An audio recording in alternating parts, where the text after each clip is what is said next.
like the title stated, we got GSL semis and finals. This was definitely the quickest they've ever done GSL before. It's going to be a best of 5 for the semis and a best of 7 for the finals. Pretty sure. In the bottom right, it is GuMiHo. In the top left, it is herO. Already saying on a pro bout, but probably not for anything too cheesy. Probably just to be, as Pig would say, a dickhead. herO does like to use the probe for harassment against Terran. So we got this matchup, which is obviously herO versus GuMiHo. And then we have Cure versus Classic. That'll be our matches, and then obviously whoever wins goes to the finals. Yay. And I do predict that a Protoss is going to win. I think actually it'll be a PvP finals.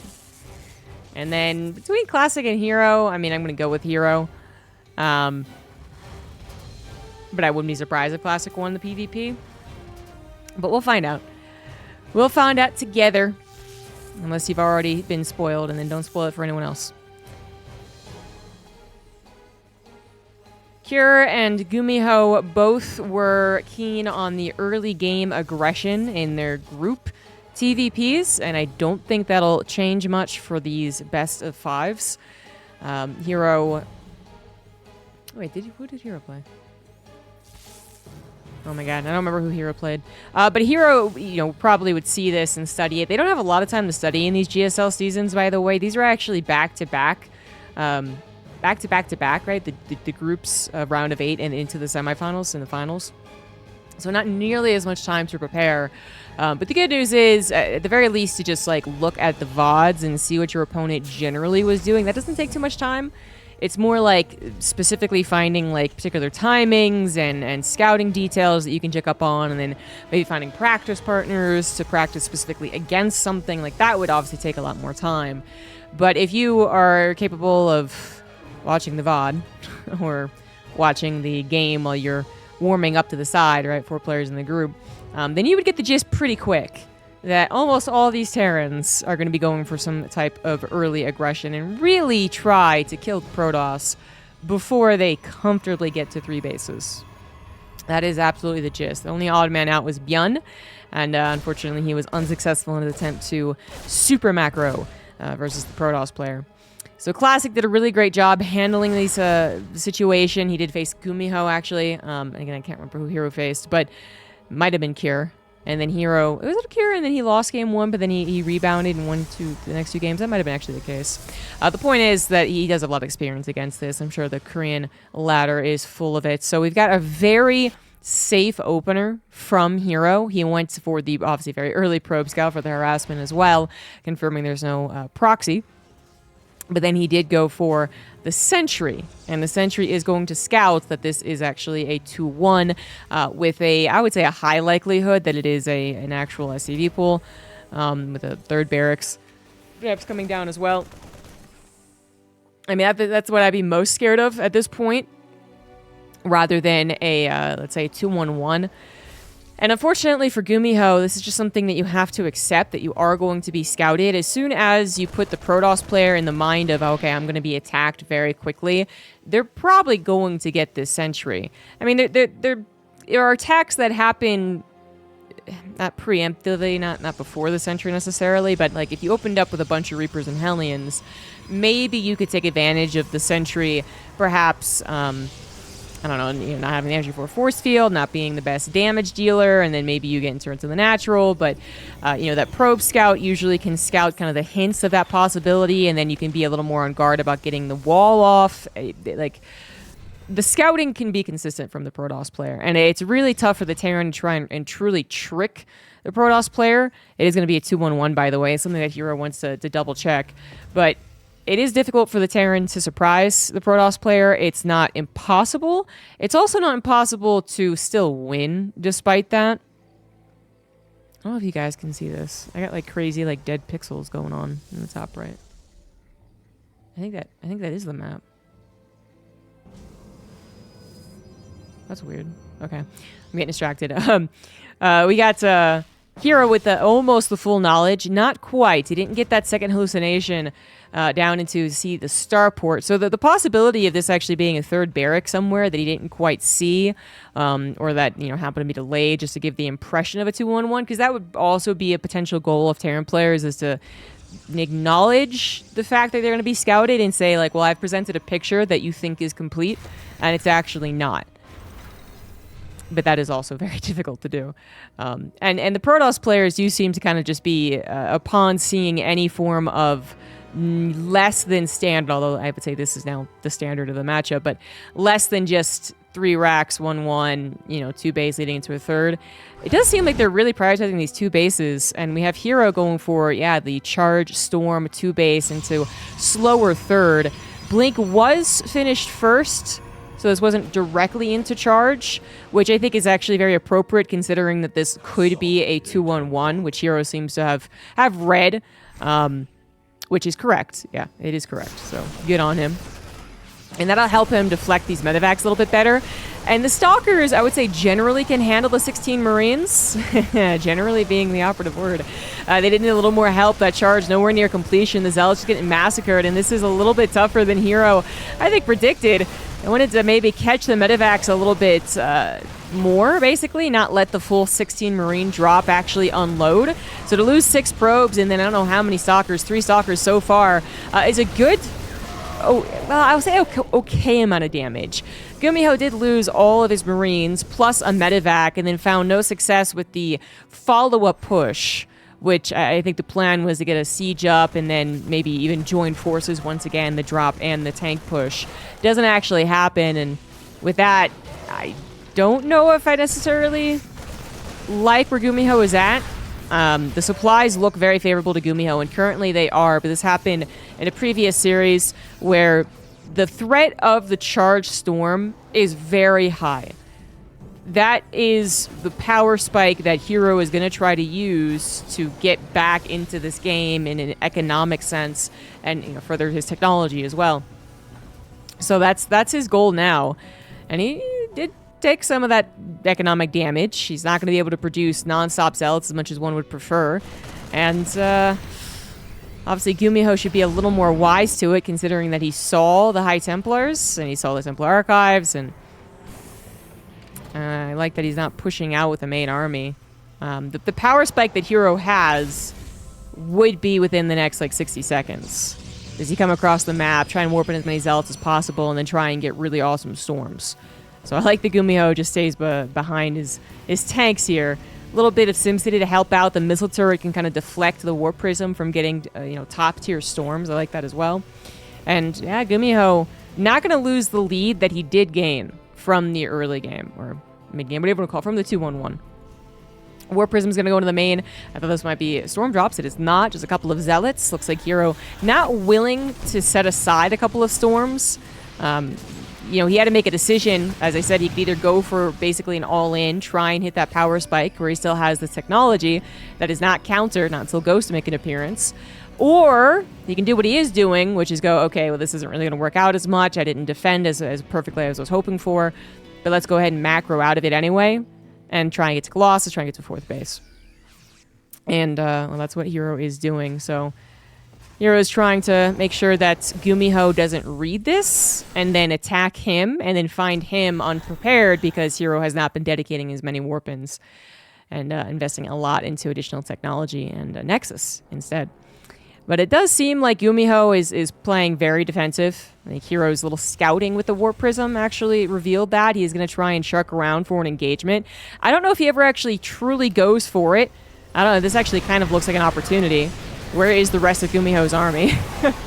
We got some on the backside, which is always nice, but here's the rest of the army. There it is. Still a lot of storms left over, but a little SimCity with a command center. It does get killed, not canceled, so I'm not sure that was worth the SimCity, but the storms are really starting to hit. 6 High Templars not used basically in the entirety of the game, right? They had soaked up a lot of energy, and it looks like GuMiHo was a little less than prepared for this. He had a drop on the side of the map. It was only a handful of units, though. I mean, he was playing defensive. And I think he very intentionally had the units over there so that he could come in from 2 different angles.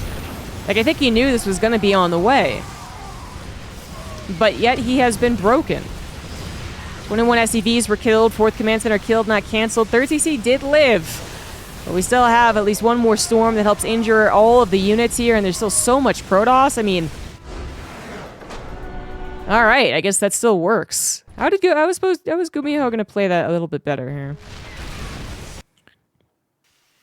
I'm curious. So he has a slight army supply lead. He doesn't have that, again, direct counter that is EMP, and he didn't seem particularly eager to get to it quickly. Sometimes, you don't want to get to ghosts too quickly because they are expensive. So, trying to get that on 2 base can actually be a real problem, especially if your opponent is actually expanding. It's not like some type of all-in. But usually on 3 base saturation, that's when you would see the Ghost Academy come down. And I'm not saying he would have had ghosts. It probably would have been a very tight timing, but hey, that's interesting. He didn't know the attack was on the way until it, appeared right here. So I guess that is also something that could have been fixed.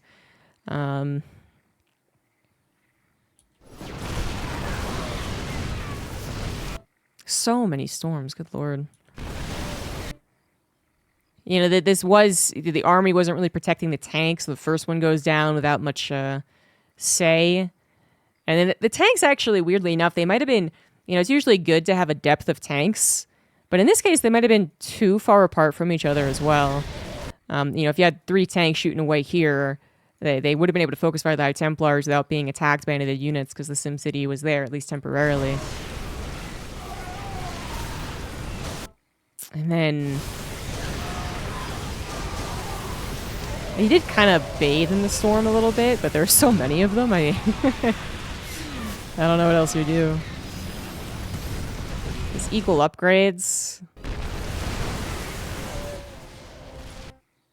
GuMiHo was maybe a little greedy. I'll say that. I guess what might have actually killed him was the greed. He also made a mess up on his macro. He's got 3. He's got 5 barracks. He got 5. So he was going into 8 barracks. No, I wouldn't say he messed up on his macro. The zealots are annoying, but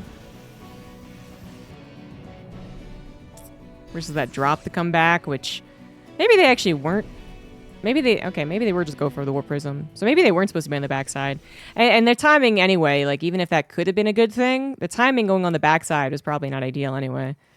And the 2 medevacs probably should have been over here. I mean, really specific stuff though. Yeah, tough. Very tough.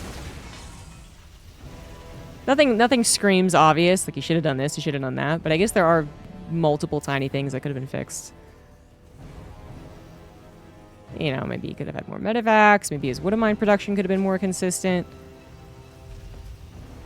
If he can afford a 4th base, there is at some point a time of gap production where he got 400 minerals. And then, yeah, I guess you try not to do that. GG's. All right, so in the bottom right, we do have GuMiHo. In the top left, up 1, it is herO. I'm going to double check if it's a best of 5 or best of 7.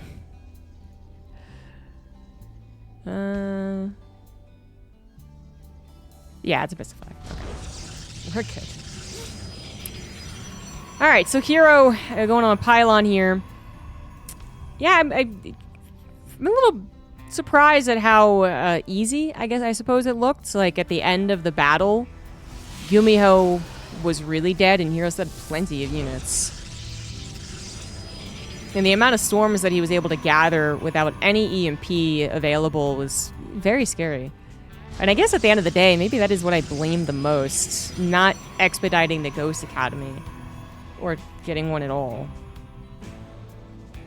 And I think he could have afforded a Ghost Academy in time to have at least 3 ghosts. That's kind of the target, is getting to 3 ghosts. herO's attack was not particularly quick. And it wasn't particularly dedicated. I mean, he was in a lower economic position, kind of off the base of the early to mid game. But he was grabbing a 4th. And he was making a transition into Colossus. So that wasn't quite the power spike that I was talking about. Where it was go, go, go, and try and invest everything you possibly can into an army. He wasn't doing that. It really did look like he was just going to, you know, posture around for an engagement possibility and not really go for it. But he did see that the army was not really in place.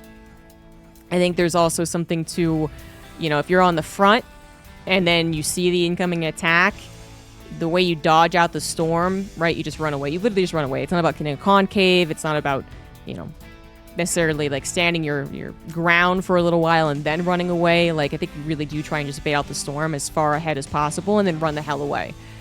And then you have a lot more space to literally run away, and you have a little bit more time for the medevacs to heal before they catch up to you when they get in their storm.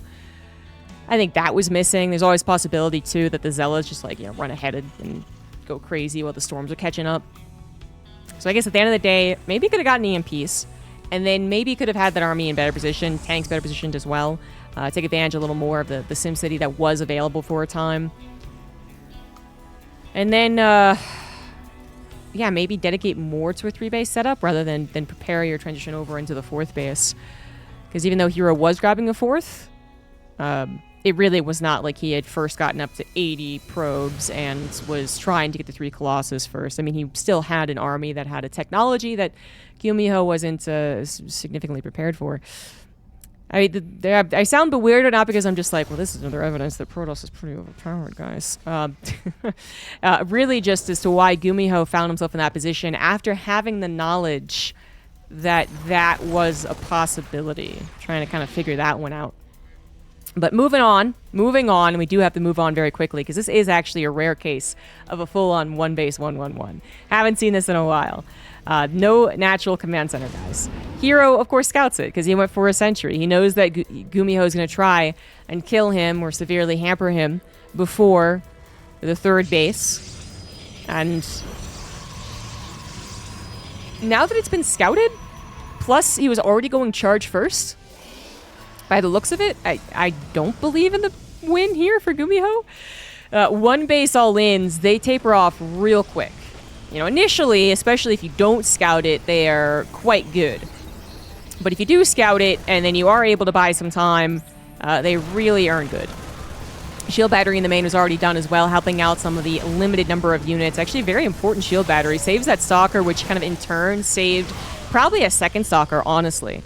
That shield battery probably just saved 2 stalkers. And on the front line, Cyclone was unsuccessful in trying to kill one of these shield batteries. They were tag team and they were helping each other out. Tank is pre-positioned, hoping maybe there's a little bit of a chase going on, especially if herO is going for Blink, which at this point in time, GuMiHo might think it is Blink. Unfortunately, it's not. And that really is unfortunate, because Charge deals so well with anything that depends on a tank or 2. And just a limited number of units. Obviously, the Marines don't have the same fire. Damage output as they would when they have Stim, and they don't have combat shields either, so they don't hold up to the Zealots very long either. 3 Stalkers might still be enough. Yes, it is, to deal with the Liberator. Zealots chewed through the SCVs and the Marines, and wow, that was quick. But that was a entirely 1-base all-in that was pretty immediately scouted, and that's what happens with 1-base all-ins. So... all right, herO 2-0.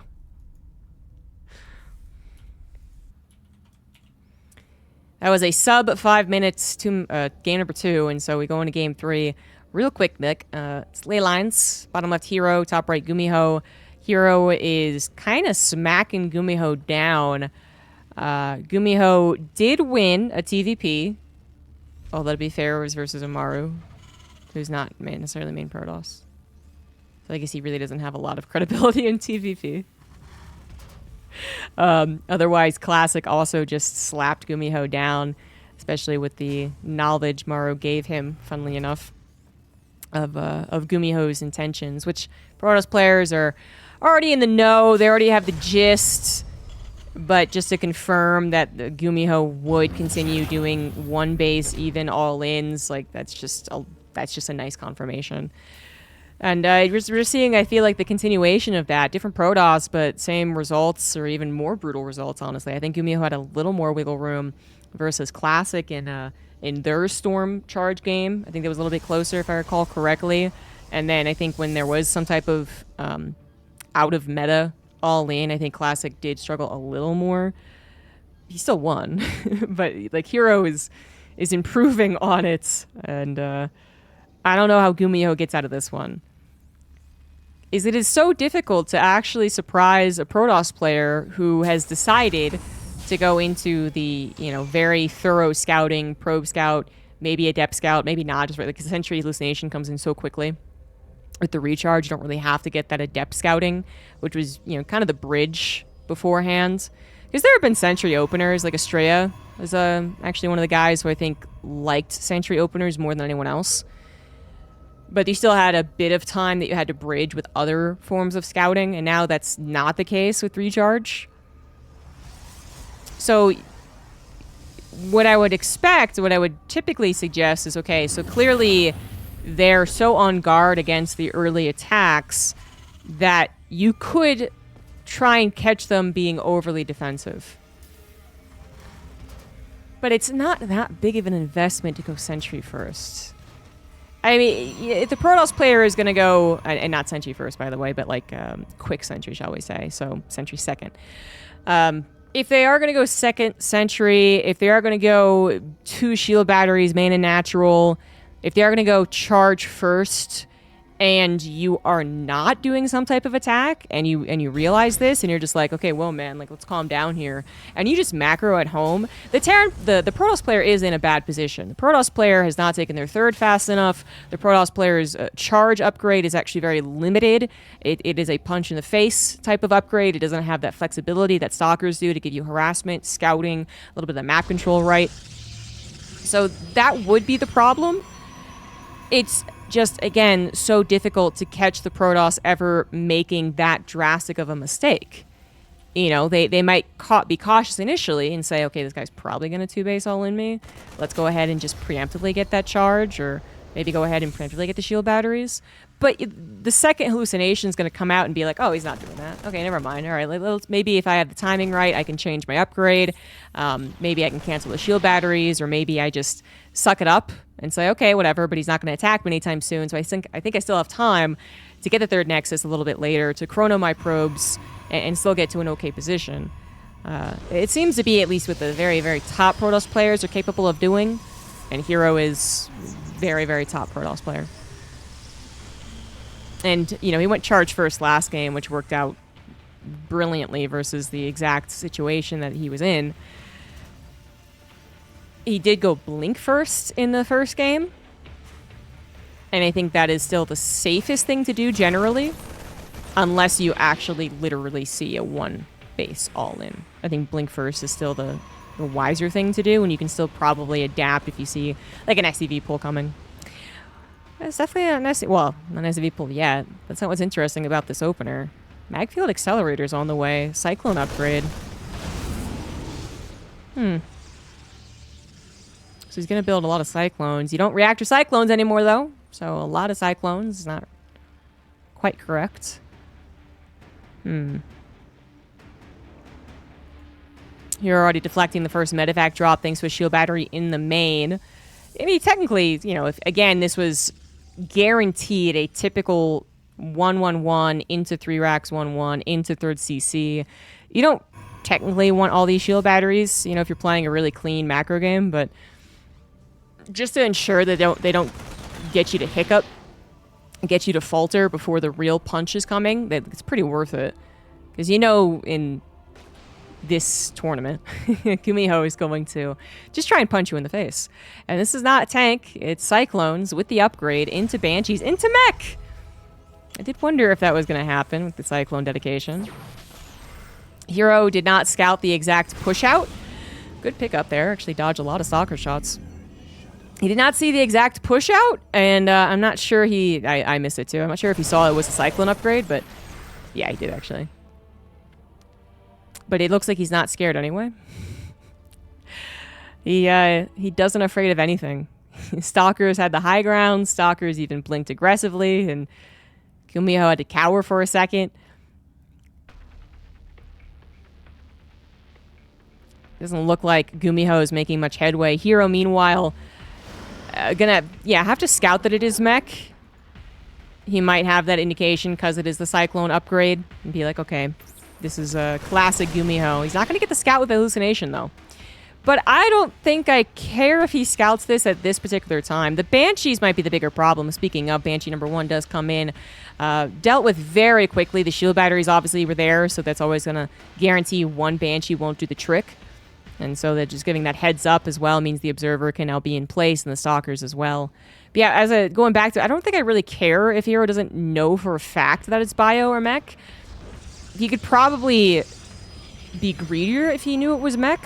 Because, mech has to wait a little while before it has a critical mass, or at least typically it does. GuMiHo is trying to catch some awkward timing. He's trying to catch, basically, herO thinking, maybe it is mech. Maybe I have time to get a 4th base and chrono out my probes, get up to 77 or something like that. And then I'm going to catch you, not warping in. But herO is not falling for this. While he does grab a 4th Nexus, he's also keeping, obviously, tabs on the army. He's not just starting to spread them around, waiting for drops. Which also might be a problem if he, again, thought it was bio. Now he's starting to spread his army around. But no, he's not. So GuMiHo has not found any pressure.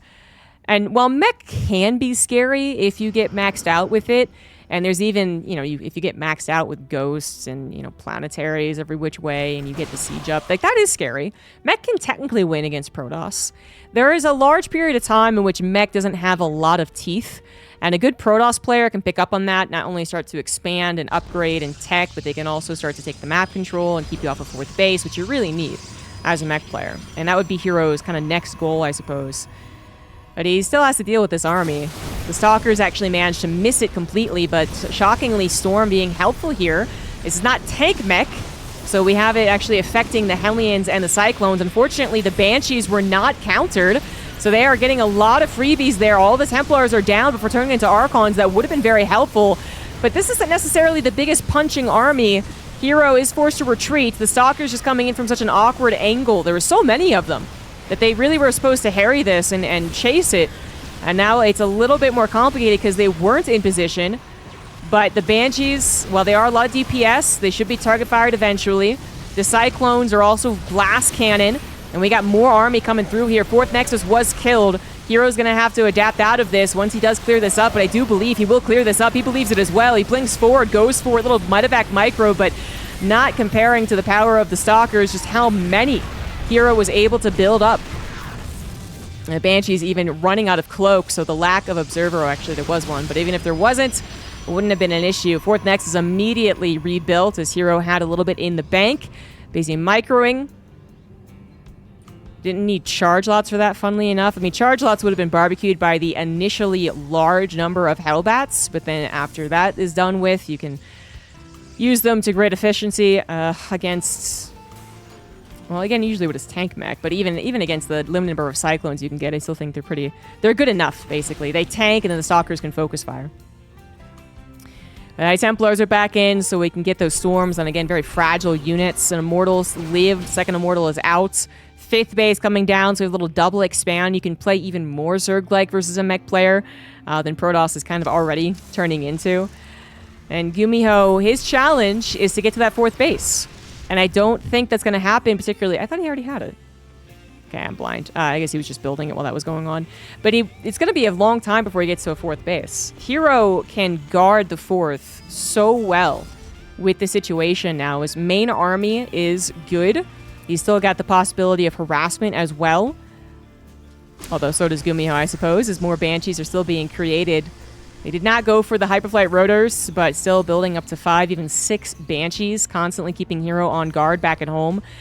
No shield battery at the 3rd is a little bit of a mistake. GuMiHo not going to sit on his heels. He actually is going to go for another attack. Little kind of battle mech going on here.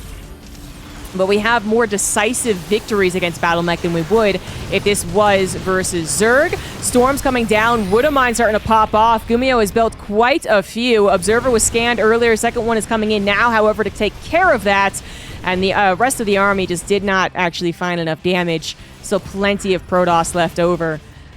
Also an upgrade advantage for herO, although temporarily. Plating is about to finish. I'm not sure that's going to help GuMiHo, though, as GuMiHo, his army... It's just not actually that scary. It's, I know it keeps getting on the forward position. It killed a Nexus once as well, but herO doing a very appropriate thing, just balancing army creation with expansions. And the army that he's creating can be so effective. You know, it takes a really awkward amount of lack of critical mass from the Protoss to, I think, lose these battles.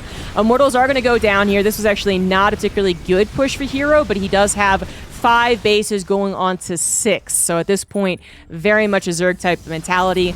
Expand, engage. If you don't trade out well, you're going to have more reinforcements regardless. And eventually, I actually think that pound for pound, the Protoss army will get better. I mean, it's going to take one surround on these Cyclones to just completely decapitate GuMiHo. Cyclones will not win you an extended game, not alone. Even the Widow Mines coming through here. It's a very interesting build. Of course, I got to give GuMiHo credit for trying this, as he also does manage to get a 4th base. So, herO missing that. I think the push-in wanted to stop that. And GuMiHo actually gets it up as a planetary. But herO has expanded so much. He's going to be so rich. He's at 83 probes. He hasn't gotten into double forge. Oh, he just doesn't start his upgrades. Okay, he doesn't start his upgrades. His gas is a little lackluster. He does need maybe his 3rd base gases. So he got his 5th base gases, actually. Okay, fair enough. But he needs to start mining that quickly. Still getting more probes as well. A little bit of a breather, so herO uses a Zealot run by. Which, my goodness, there is nothing over here to defend. It is a much more mobile mech army, so the response here is going to be a lot quicker. Blue Flame Hellions can actually deal with this kind of well. Widow Mines can be planted around to help out and be better spotters too. Banshees even can be used just purely for defense. GuMiHo, he's trying to make this work. And it does feel like, you know, as much as I'm saying eventually herO is going to get this one big army engagement that's going to go totally in his favor, I guess the same is true for GuMiHo. It is very possible that herO continues maybe being overconfident, and GuMiHo is able to not just win an engagement, but continue forward. Kill the Nexus, kill the probes, find the reinforcing units. It's possible. I just don't believe it. herO, I think, is a little too good for that, and he is so far holding up to the mech, even if it is a bit of an oddity, not much practice against this particular style, but herO seems to be doing all right. Again, the expansions being absolutely critical here. Banshees are once again a bother, only 1 observer on the field, but I think it is with the army somewhere, very close to it. I'm clicking on it, and we're not going to it. Okay, it was surveillance mode. A little bit of a misposition from herO. He's going to lose a couple of gateways. He's on 2 robos, and the immortal count is up to 4. Coming in from 2 different angles as well. Starting to clear up some Widow Mines too. Tank was trying to reinforce. Not going to happen. Cyclone's forced to disengage. Only finding 1 pylon, not the Nexus. Zealots on the chase. Might not want to for very much longer. Yeah, they are pulled back. Very nicely done. Stalkers blink in. That's still a lot of Cyclones left over, but he had the back attack. That's why he thought he would be confident. The back attack a little caught up, though, from reinforcing Cyclones. So it's definitely awkward. herO supply starting to go down pretty heavily. GuMiHo might have found that engagement I was talking about. herO was literally all over the place, and not in a good way. Not in a perfectly timed surround way, but more in a too little there, too little there, too much there. And GuMiHo is going to be able to take an engagement as well as kill a Nexus, but despite a 50 supply gap, herO still has some very consistent mining going. He can absolutely take a better fight than that. He finally got his upgrades going, which were definitely delayed. His gas was not appropriate. Again, maybe not a lot of practice against this particular style, right? Now even has the Rich Vespian, however. Nice little harassment from GuMiHo on the low ground to that base. And it looks like he's going to determine not to let herO get this base back up and running. But herO is going to have a lot of Immortals. Cancel on that Nexus for sure. For sure. Okay, no cancel. That's 400 minerals down the drain, which herO isn't exactly replacing super quickly. Hellions finding a couple of High Templars, forcing the Archon to be formed. Now, Archon's still very helpful, actually. They don't have a lot of range, so that is their problem in this engagement, but they will tank, and maybe they'll even get a couple of shots. Better than losing the High Templars, simple as. Wouldn't mind still helping out a little bit. The Immortals, though, on a high ground, standing their ground with their shield. That is a little too much for the Cyclones to push into, so they're going to be comfy denying the mineral mining of herO's base. Soon enough, denying the gas mining as well. GuMiHo prioritizing the vehicle plating, by the way, so he's about to be at +3. Stalker's taking on this many Cyclones, probably not the best idea. Very late to the blink back, because he blinked in, perhaps? Wow. Literally all the Stalkers are gone. They're dead. 50 supply gap still. GuMiHo looks on the verge of victory, and he will win game number 3. GuMiHo's mech does the trick. I was such a non-believer GuMiHo does it. herO kind of only had one good engagement. The rest were meh. And then, you know, one or two pretty bad ones, too. GuMiHo proven that mech can work. GG's. And now we're on to torches. In the top right, it is herO. In the bottom right, it is GuMiHo. GuMiHo was on his last life. It was a best of 5. He was down 0-2. Last life brings out the mech and is relentless with the battle mech. And herO did falter. Not the best engagements he could have set up. Not finding the opportune time to go for harassment. GuMiHo only dealt with one Zealot run by, which he dealt with very quickly. And herO never got the control of the situation that he was hoping for. You know, it's pretty clear with the battle mech style he wasn't going to gain a lot of map control. But even so, you would hope that one of those fights go a little bit better. You push off GuMiHo a little bit longer. And then you not only expand, which herO did well, but then you also take a little map control as well. And that's what was missing. Didn't get the opportune surround opportunity or gotcha opportunity that you would hope for if you had a little more information on the map as to how GuMiHo was moving his army. Does that work again? I really don't know. I really don't. Because I was such a non-believer that I really have to second guess my own beliefs here. It's the one thing that won. So, you know, kind of feels like maybe you just do it. Was the map part of the reason that it was a win, though? I'm not going to say it's, you know, a lot of the reason why it was a win, but if I look at this map in the same scenario, herO might be able to get a more secure 4th base. You know, mine's out here. The thing is, if you want to get a 3rd base in a triangle position, you both mine out the gold. So then it's not that big of a push to this 3rd, so it's actually not that much safer. And the argument for who benefits in that composition from who gets to expand aggressively is kind of a difficult one for me to state clearly. You know, there's basically the more that you expand aggressively on a map like this, which is kind of linear, because if you want to go for these other bases, that's obviously farther away, more to the left than these bases. So it's kind of linear, right? But what happens when it's a short, thin map of linear bases that are taken towards your opponent is that swings happen a lot quicker. So, you know, in some cases, I guess that would benefit GuMiHo's style. In other cases, maybe herO, you know, he did get one battle at least where he had that time to calm down and rebuild, double expand, almost even triple expand. And then maybe that benefits him more on a map like this. We'll think more about it if we do see mech again, which I just don't know if we will. Probe's playing with fire. Very much so. Reaper comes back to help kill it. High ground was taken from GuMiHo, knowing that it's possible early game aggression was on the way. And herO wasn't really going to take advantage of the lack of bunker. Unfortunately, he is now being taken advantage of. That's not a strong start for herO so far after losing the last game. GuMiHo is not going to be going for mech, or if he does, it's going to be a really wacky mech transition. Looks like finally herO does what he wants and gets into the natural and starts to harass the SCVs. A little bit of scouting, maybe. No, not quite. Doesn't see the factory. Technically, this could be a 3 racks for all he knows. Some hidden units on the backside. The Adept Shade will confirm the factory, of course. The second barracks building at this particular time also confirms that it is at least 2-on-1. This is what GuMiHo did in game 1. But there is also, as I was saying, the possibility for 3 racks. There is the real possibility that GuMiHo has a 3rd racks, and then he just pulls the SCVs. He did that before. And this time around, herO did not go for a fast sentry opener. So he does not have that hallucination that's going to confirm.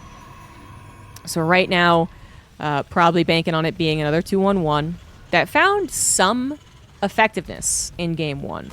That did kill probes, that did force herO to respond quite strongly. I thought it ended up putting GuMiHo in a good position. The power spike I anticipated didn't hit as fast as I thought it would, but it did hit eventually, and yeah, herO did win. But I actually thought the start was pretty good for GuMiHo.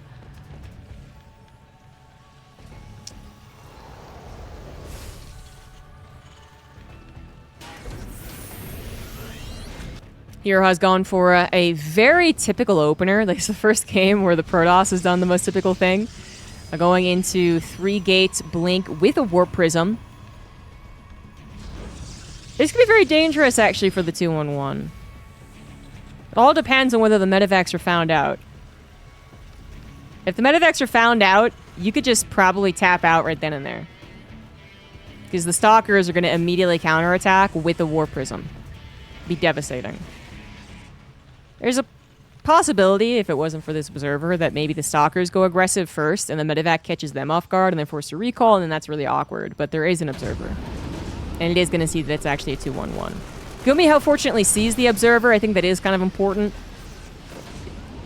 Because he didn't have a lot of scouting. He had no scouting as well, right? So for all he knows, this is not one of the most typical TVP openers. The Observer does not come at that time. But he saw it. He knows that he was scouted. And now, well, he has to deal with Stalkers on the front line. The bunker was being built, but it was quite late. Marines without stim as of yet. But even if they do stim, that's kind of what the Stalkers want. They want them to stim. They want to blink back. They want to injure them and then get the medevac energy drained. Fortunately, GuMiHo did also add on a tank that's really important to help out here, but 8 SCVs have already gone down. And we got herO dedicating to this. Even though he's only on 3 gateways, he is investing constantly into Army, trying to hit with the charge lots as well. The Zealots, though, just regular right now, aren't as efficient. The Stalkers have already taken out a chunk of the Marines, a large chunk of the SCVs, now target firing the medevac as well. And GuMiHo just had no idea how much Protoss Army was about to hit him in the natural. I think if he had a glimpse, if he had a thought about it, you know, the bunker could have been done faster and it'll probably still get sniped. Maybe it holds a little bit longer. I think that there's a possibility he would have actually pulled away from the natural, realizing the numbers didn't match up quite yet. Because it would have taken an extra maybe 1 or 2 rounds of production for GuMiHo to settle. And I think be comfortable against that many Blink Stalkers. He would still have the tanks being produced, and then he would have a lot more Marines with stim. And then, well, I think his combat shield's a little late, so I don't know about that. But would have been able to, I think, just kind of combine forces a little bit better rather than very desperately sending forces outward. And then what? And then losing the SCVs, too. I was more worried about the medevac, but I guess that was only a limited number of Stalkers. Only the 4 that go in the Warp Prism. 7 are available, just some of them went back home. Colossus is on the way. GuMiHo, he's stopped producing SCVs. He is not going to try and recover from this. Okay, he starts producing them, but that is a big recovery. 16 worker deficits, only a slight army supply lead. Upgrade lead. You know, an SCV pool probably is the best thing he could do. Liberators are on the way too, which kind of just screams a lot of dedication for this particular push. But yeah, there we go. Yeah, we are going to pull the SCVs. I think that is the only choice.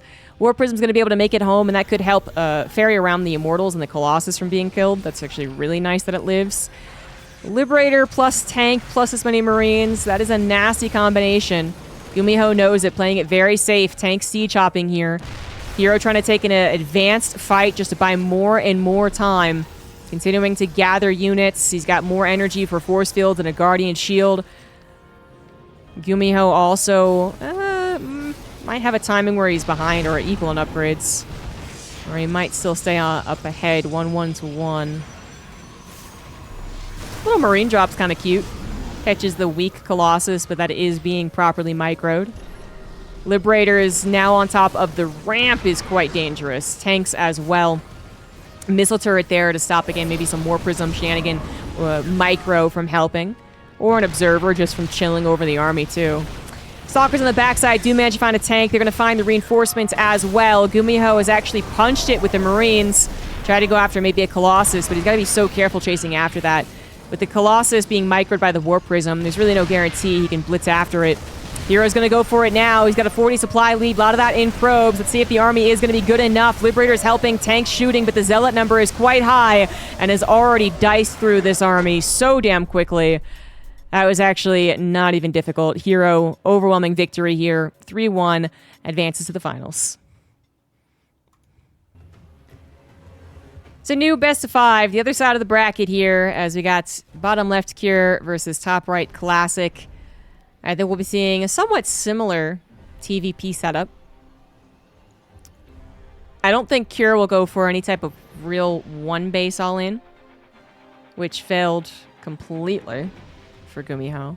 I don't think herO will go for mech, which works for GuMiHo, but no one else really practices it. But I do think herO will do some of the other things, 2-base SEV pool, 2-1-1, or even a surprise 3 racks, attempt surprise 3 racks, or tank push in the early game, you know. Medevac drop Cyclone into the tank push on the 3rd. But Classic, he showed already some mastery over dealing with the aggressive Terrans. He faced GuMiHo in their group, and he did very well against him. Nice little block of the attempted gas steal. You just put the SCV on the gas, you click on it, and then the probe can't actually build there. Because that would have been annoying. Because almost all of the Terran openers right now are factory-based openers, putting a little bit of doubt into the Protos's opening macro. Because this could be a very leisurely factory expand. It could just be, you know, 2 Reapers and a Hellion, or, you know, 1 Reaper into the Cyclone, or whatever. But it, you know, doesn't really plan on doing a lot of damage. Or it could be a lot of Reaper Hellion. It could be technically a full-on 1-1-1, although, again, don't think herO will do that. So that would actually be very annoying to get that gas steal. I guess that's what herO maybe tried to do against GuMiHo, too, and I just didn't watch the micro dynamics, but don't think he got away with it against GuMiHo. Factory Expand will be number 1 on Classic's mind, which means he's not really going to have to worry so far. He's got a wall in the main to block out the Reaper, which means he doesn't have the quickest wall in the natural, but he could build one if he was really scared of it. And obviously the probe has had to skedaddle. We see that the SCV's taken off. That confirms the command center's coming down. And this still could be some amount of Reapers. We'll hold off on that. Just 1 so far, checking around for, it seemed like, any proxies. We don't really have a lot of Protoss players going for early game proxies themselves anymore. I think, you know, the way that things have turned out is that there are a lot of factory expands, which naturally deal with early aggression for the Protoss a little bit better. Not totally and completely, but they have the opportunity to deal with Protoss proxies a lot better. So I don't think we see that too much from the Protoss players anymore. So worth checking. Plus a probe sometimes just literally chills there and then tries to come back for a, you know, between unit scouting, between the Reapers and the Marines popping out. And it is Marines, by the way. So factory wasn't producing any Hellions, just right into the Cyclone. And we got ourselves a very normal looking TVP so far. Cure is going to scout the Twilight Council because it was in the natural, so he already did that. And he's going to have free reign in the main, too, so this Reaper should survive. Unless it wants to sack itself for a couple of probes. Oh, yeah. They went back to back to back on GSL round of 8 and then round of 4 in finals. Really not a lot of time to prepare at all. Reaper did basically sack itself. I mean, it did a little more razzle-dazzle than that, but I think it could have escaped if it really wanted to. Stalker did pop out, and the Reaper might have mistimed that. Sentry is out on the way. This is a 4th unit Sentry, so you don't even necessarily fit it before Warp Gate's done. So this is not necessarily what Protoss do every single time. Sometimes, you know, it is just 3 units, and then Warp Gate finishes. Sometimes, right, they do just get 2 Adepts and a Stalker, 2 Stalkers and an Adept. But the Sentry does come out eventually. Not as quickly as what herO was doing with it being the 2nd unit. Since it was a very tame factory expand and the expand was confirmed as well, I think that hallucination timing is clearly going to be totally A-okay. It's actually in some ways even better maybe because it kind of guarantees it'll scout the kind of final form of... Oh, it didn't actually. I was going to say the final form of a technology. Sometimes you get such a quick scout, you know, you don't see the Banshee Cloak start, or you don't see... the Twilight Council start. You know, the Reaper gets in too quickly and then dies, so it doesn't even see the Twilight Council was put down. But in that case, that was just a good old-fashioned block. Hallucination did not get close enough to see that the Tech Lab was moving, didn't even see that it was a starport. So that could be bad news for Classic. Classic is taking a very cautious approach. Blink into 3 gates. No Warp Prism. The Robo was particularly fast. Let's see if he does grab it. Yeah, maybe, I think he's just playing this for defensive purposes. Tracks the Banshee. He was looking for it with his eyes, and he saw something moving that was cloaked. He's tracking it. The Banshee doesn't know the Observer is a little off time. There would have been maybe... Yeah, I mean, he wouldn't got anything as a shield battery there. So, yeah. Two reasons why he wouldn't bother trying. And that is Just good defensive play from Classic. We didn't get the confirmation, but figured it was likely. A lot more Terran players doing this type of opener now. And now that Banshee has got to wait for her partner. Just like the rest of us. Okay. Stem combat shields on the way, +1 as well. Classic going into charge at this point. Robotics Pay might come down soon. Cure a little supply blocked? Maybe a little.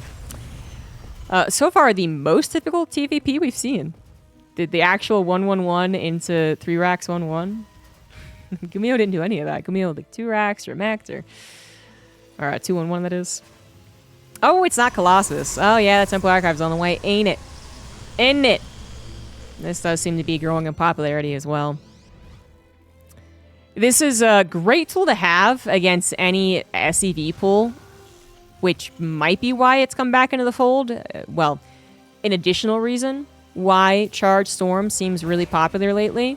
I think there are other reasons than that. It does deal well with SEV pools, which are getting more popular. And it does also give you a lot of map control. It kind of twists the narrative to a certain degree. And while the narrative of Protoss defend, Colossus, defend, and then attack with 3 Colossus is a good narrative for them right now. I feel like I see a lot of Protoss do well with that. You know, it is the same tired one that maybe some Terrans could actually take advantage of. And going for Storm Charge instead suddenly puts the Protoss in the driving seat. They're the ones that could get on the map and really mess you up if you're not paying attention. Akira's doing a good old-fashioned 3cc, man. What is this gentlemanly TVP we have going on here? What the hell is this? Akira's TVP, historically one of the best in the world, but a lot of Terrans are struggling now. He did in his group, still managed to win the group overall, or get out of it anyway. Doesn't quite know that it's Storm. Yep, hasn't got any scouting recently. A scan ahead is going to reveal the High Templars, though. He's still going to go for it. Still going to go for the pylon. Wants it. He wants it bad. Yeah, maybe a little overeager there from Classic. The Storms are obviously his biggest benefit, and the Charge Lots got a little ahead of themselves. The Storms are definitely coming down now. The Skittle bio.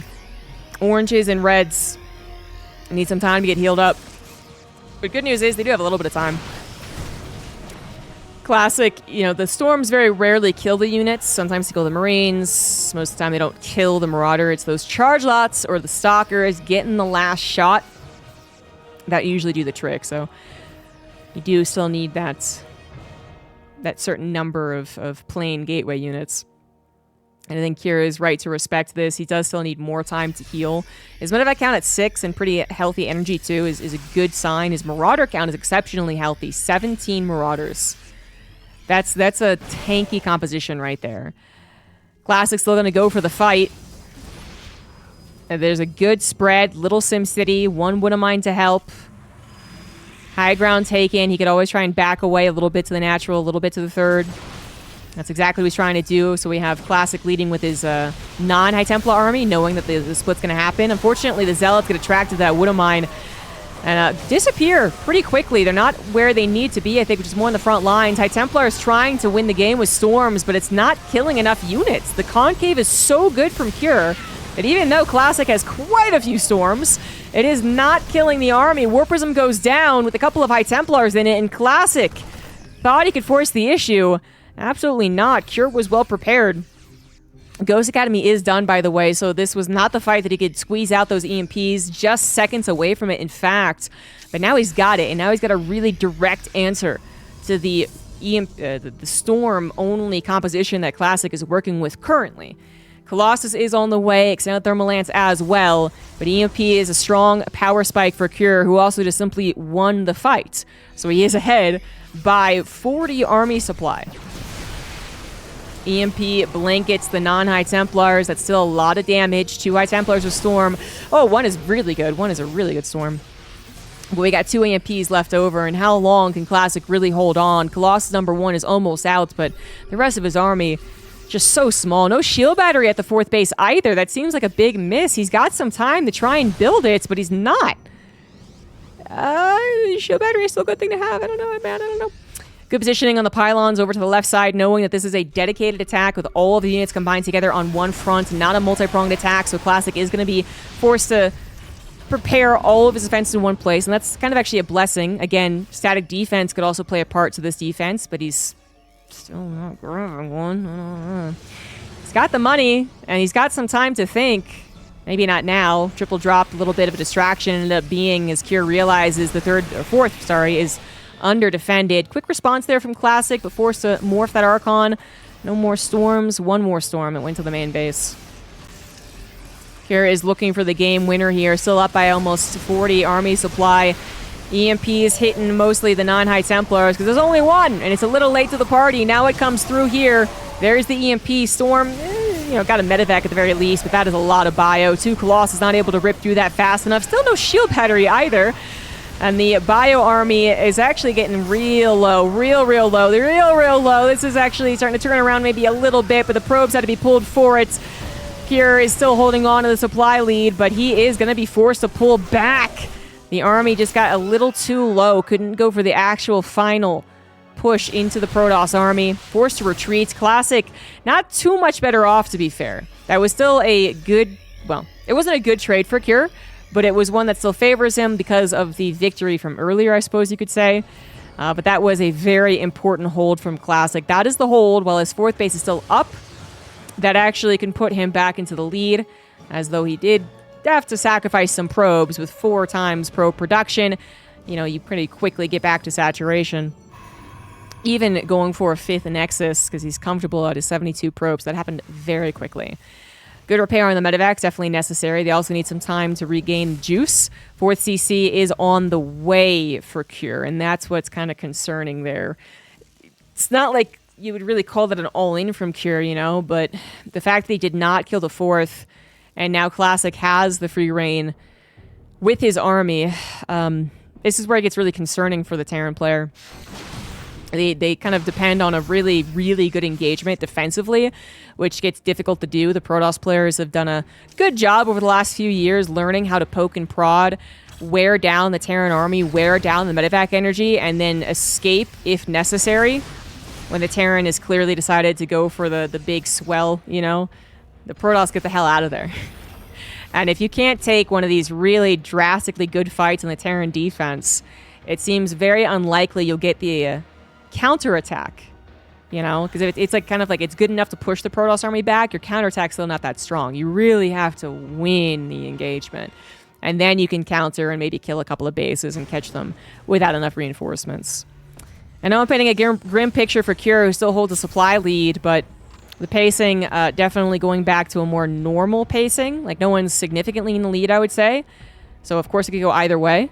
But it's no longer Classic desperately trying to recover from kind of I wouldn't say unnecessary. I don't know quite how to put it. It was a situation that he had to go for.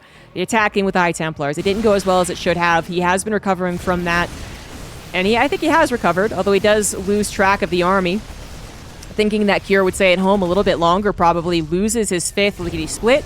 That's a very quick kill without killing the probes. So this could also be quickly replaced, which means it's not really that bad, as Classic also nears maxing out. Instead of going for the 5th right near the army, he's going to go for a safer 5th over to the left. The pylons from earlier have been telling him that there's not a lot of action over here, but that will change, I expect, soon enough. Kier's first real wow moment for me was in late game TVP many years ago, back when EMP was the size of the sun. Still, he does have some great control over 2 sets of complicated armies. Ghost, Viking, Bio is complicated to control, and to split them into 2 armies as well is exceptionally complicated, and he was able to do it. So I like that he's actually still going out on the map. I really think Classic is... This is like when the mouse goes over the cat, It attacks the cat's like, what the hell is going on here? I think Classic's expecting Kier to be a little more defensive, constantly finding himself out of position. Fortunately able to respond before any Nexus go down. Disruptors trying to get some hits. Some of them do get hits. Oh, that was a good one. Of course, they don't one-shot the Marauders anymore, but a lot of damage was done. Classic coming in with more reinforcements as well. A couple of storms, too. The EMP's not going after them. Colossus, however, their bodies littering the floor right now, might have gone down too quickly. They're on the wrong side of the fight, not able to pull back safely. More Zealots get warped in as the Vikings land, but the Vikings are actually pretty good in this scenario. Supplies very, very close. Classic barely holding on. This is not a lot of bio left over. A lot of medevacs, a lot of Vikings. Not usually what you want, but it might be good enough. Classic desperately trying to hold on to this third base. Might not be able to. And he's investing a lot of reinforcements into it. Finally seems like enough Zealots to actually swarm this. And Cure will be forced to retreat, losing a medevac full of units on it as well. That is kind of a bummer. You basically just are really hoping that they continue running 2 little Zealots into your army. And then that's how the snowball starts, right? But unfortunately, Snowball didn't really get to completion, I suppose, there. Cure was forced to disengage. Classic had just enough in the bank, just enough production. Oh, God, 14 gateways, yeah. And he saved his 3rd, still has his 5th, and now is going to a 6th that is completed. A little bit of more scouting, as well as possible run-by opportunities getting set up. Behind that aggression, though, Cure was able to find a 5th. Only just now, but it's still pretty damn good. A lot of their Terran players would have been too hyper-focused, and they would not have a backup plan. But the 5th being almost done as a planter is going to help out because the defense is forced. Classic is returning to favor here, aggressing into the base. SCVs are pulled in for the repair, which is going to be pretty damn hard for Classic to hold on to. Or to take down, I should say. Storms catching Cure by surprise, and I really do want to highlight the continued Storm production. I am glad to see more and more Protoss continuing to do this, but Classic, I think, was one of the first who I remember being like, yeah, this is what everyone should be doing. Planetary is going to fall, unfortunately. The army just got pushed too far back and had to be scared of the Disruptors, plus the Storm. Yes, EMP is available, but the Storm was still doing some zoning. Yeah, Classic, he just always has a High Templar, and it is so likely that the Terran will blow all their EMPs in a big fight, not kind of accounting for that. Or they just simply won't have the micro prepared. They don't have full vision of the map, so they don't know High Templars are coming in to reinforce, coming in from the left side, right side, whichever, so the EMPs just don't land. That is pretty likely. So I think that actually has helped Classic a lot in this game, these kind of surprise storms. Base trying to be taken out the half gold, but base also taken in the corner. That's already done, in fact. So Classic could technically give up this base and be okay. Upgrades have been favoring Cure for a while, by the way. 3-3-2 versus just 3-2. Classic, I think, forgetting his +3 armor. A little busy with this game being so damn back and forth. Definitely one of the best TVPs I've seen in recent memory. No one really doing anything incorrectly. Just 2 players really battling out to the best that they possibly can. Storm on the high ground helping out yet again. We got EMPs. They're just not hitting before the storms do. Nexus has to be given up. However, Classic lost too much room there. But he should be able to hold the high ground. 6 Disruptors after all. Of a lot of shots. He does have the replacement Nexus, if you will. Even a Disruptor that I'm not sure is meant to be there. I don't think you usually leave Disruptors like that, but okay. I didn't realize this would happen. So this blocks the blue minerals, funnily enough. Oh, and it kills them too. Right. Okay, yeah, I like it. Good use of the map terrain. Classic just actually avoiding the army, going for the 4th base of Cure. Now, Cure has replaced his 5th, but only kind of. That is his main dropped over there, but so far Classic doesn't know about it, so no harassing units sent over to that side. All eyes on the planetary 4th. Classic deciding this was not going as well as he was hoping for. Cure has actually split his army. That could come in on the backside. That's exactly what's going to happen. Cure actually setting up for quite an engagement. Classic doesn't actually know about it. Yeah, he even scanned, and he's like, wait, this could be really, really good. He could maybe convince Classic. Oh, no, Classic figured it out. Classic's been looking at this army like it's not quite big enough. Maybe even caught a little bit of the tail of an army trying to catch him by surprise. But yeah, Cure's army either was going to go for the surround or was going to go for some other attack. He saw that it wasn't scouted, but Classic kind of figured it out. And Classic still has ultimately control over the engagement. Here we go with the big old concave from Cure. However, Disruptor's trying to get some shots. They're actually just too far away because Classic realizes this is too good of a concave. I am not going to take this. I'm going to get the hell out of here and take a fight when you're a little less well prepared. Still no +3, by the way, instead of opting to go for that shield upgrade. Don't mind it at all, as long as he's upgrading. 2 Nexus being built as Classic continues to expand. Cure finding enough minerals now that he's maxed out to get an extra command center. Definitely a missed opportunity for Classic, who's been so busy with the engagements, to not send any Zealots over to a plain old orbital.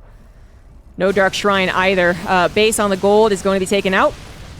Never got a chance to mine. Couple disruptors misrallied. Classic does not realize that they are there. Too focused once again on trying to find this planetary. This time, Cure is definitely out of position. That planetary is a goner. SCVs don't even try to repair that. Another Nexus will fall.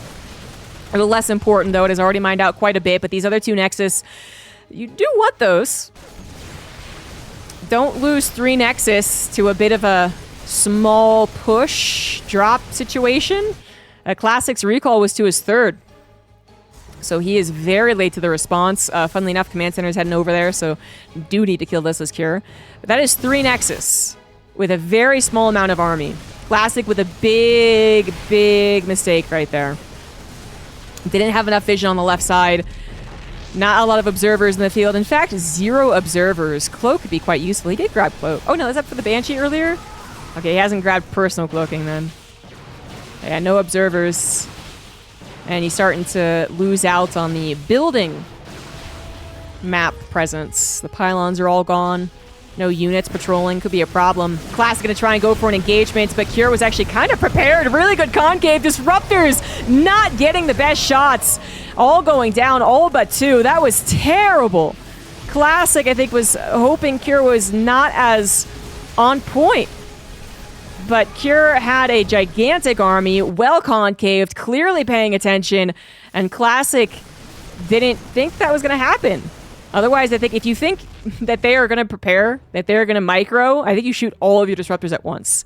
He kind of did like the 2 or 3 or 4 at once, and that allowed Cure to kill almost all of them before any of the disruptor shots got off. Another Nexus just fell too, by the way, to the bottom right. Classic getting out multitasked in this game.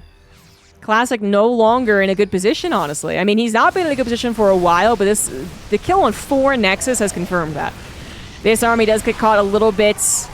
This is not quite the winning army for Cure, but he's trying to make the most out of it. Plus, while this is buying time, he continues to kill Nexus. Another Nexus goes down. Another Nexus goes down. Cure completely on fire in this macro TVP. I think has kind of gobsmacked Classic here. At no point was Classic really in that comfortable position of the Terran just defend, defend, defend. Cure kept bringing the heat. Now we got another engagement. This could be the final engagement. Classic is lower in supply. The Zealots are almost all gone. The Stalkers will melt to the 3-3 bio. The probes pull desperately, but Cure has the money to repair. I would expect. I don't know. Actually, hold on here. More Zealots coming in. Medevac's starting to go down. Forced to retreat. Boost out of there, but Blink is going to be prepared. Yeah, let's go. 2 Medevac's going to go down. Only 1 survives. Cure did not grab that base at the top left. Something went over there and killed it, I suppose. 2 planetaries killed 1 base at command center. Something did kill that. And so we are down to the natural... Well, the natural was this base. Or the main base was this base. Something was this base. We got 2 orbitals, a base being built. It is finished, turning into another orbital, but Cure does not have a lot of mining going on. Cure, also in a bit of a tricky position, does catch the disruptors, however, and Pure Stalker is not going to do the trick. Cure still had a good amount of reinforcements, better than what Classic was able to muster. And without Classic having another actually mining base, I think this is still going to be Cure's victory. If Classic had kept any one of these bases alive, this could have been, I'm not going to say a bit of a throw, but this could have been a very, very even game. But Classic realizes he's not going to recover from this. And that is Cure with the Game 1 victory after 24 minutes. Damn, that was good play from Cure. Hot damn.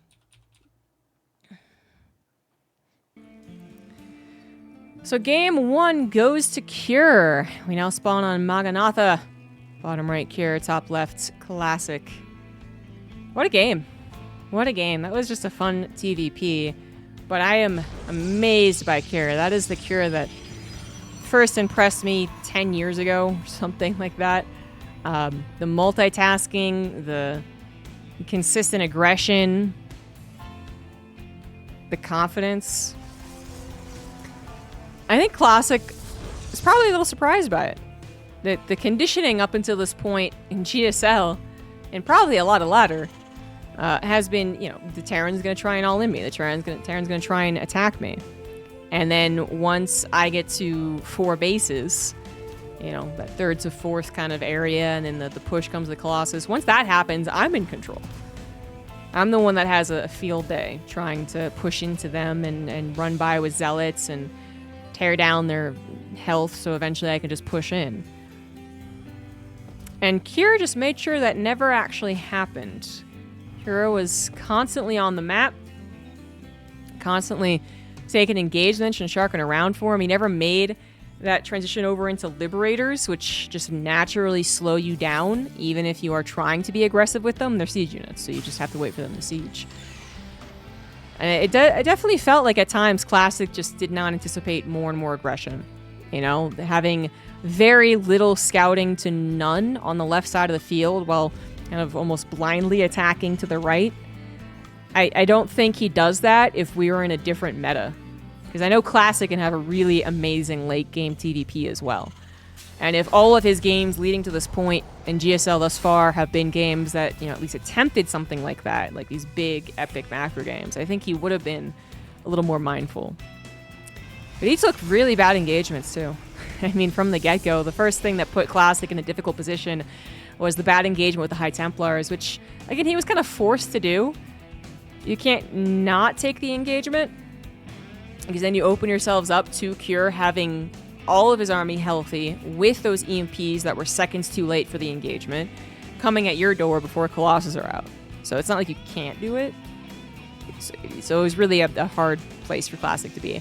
But Classic recovered. Classic absolutely recovered, held on the 4th, got the 5th and 6th. I would say generally that put him in a better position, but Cure, even though his 4th base wasn't comfortable, it was good enough.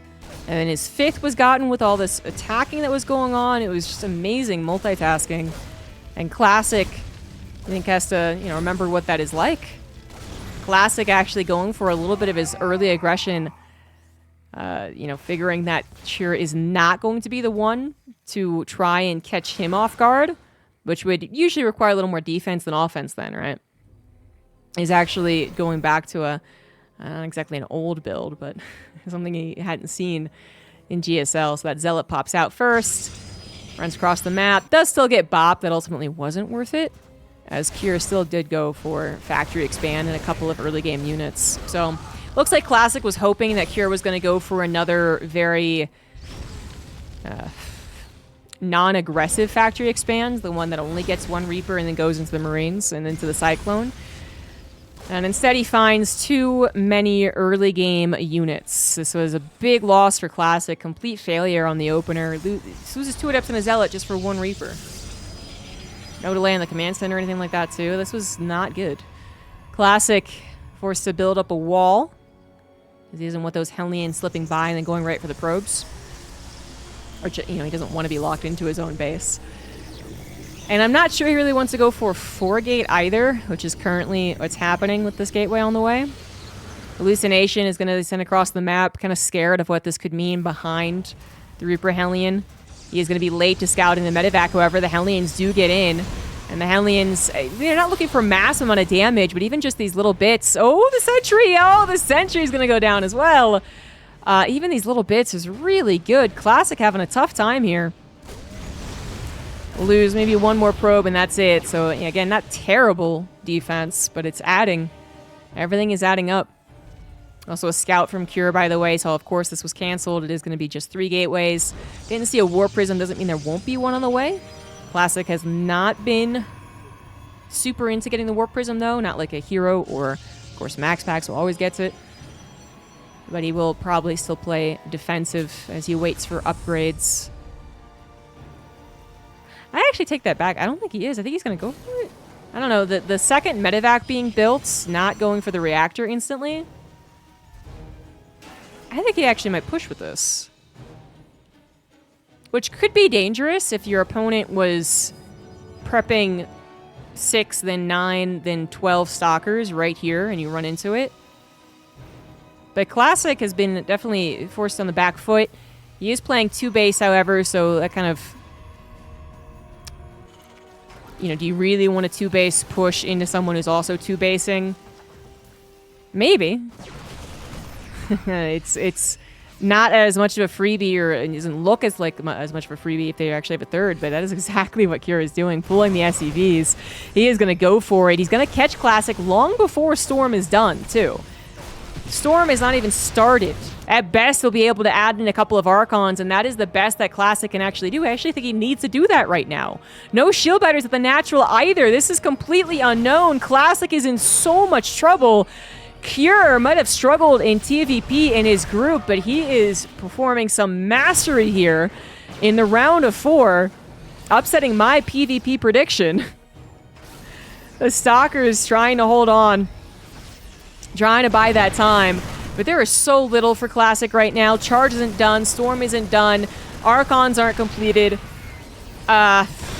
No shield batteries again. Still not placing any of them down. He's about to lose his production. He's about to lose his tech and his production. That pylon is such a problem. I don't think Cure realizes it, though. Getting a little distracted by the reinforcements being taken out, of course, but this still means the gateways are actually just going to fall, frankly. Still needs those. This Immortal might not pop out. Charge will finish. That is the only thing Classic is going to get. That's still so many Marines with Stim and about to have combat shields. Bunker also completed. I don't think Classic can break out of this. Gonna try and come in from 2 different directions. Stalker's on the backside, Zealot's on the front. Immortal tries to go for the tank, meaning the Bunker is gonna stay up pretty damn strong. Marines not being touched. Archon so awkwardly caught by the SCVs.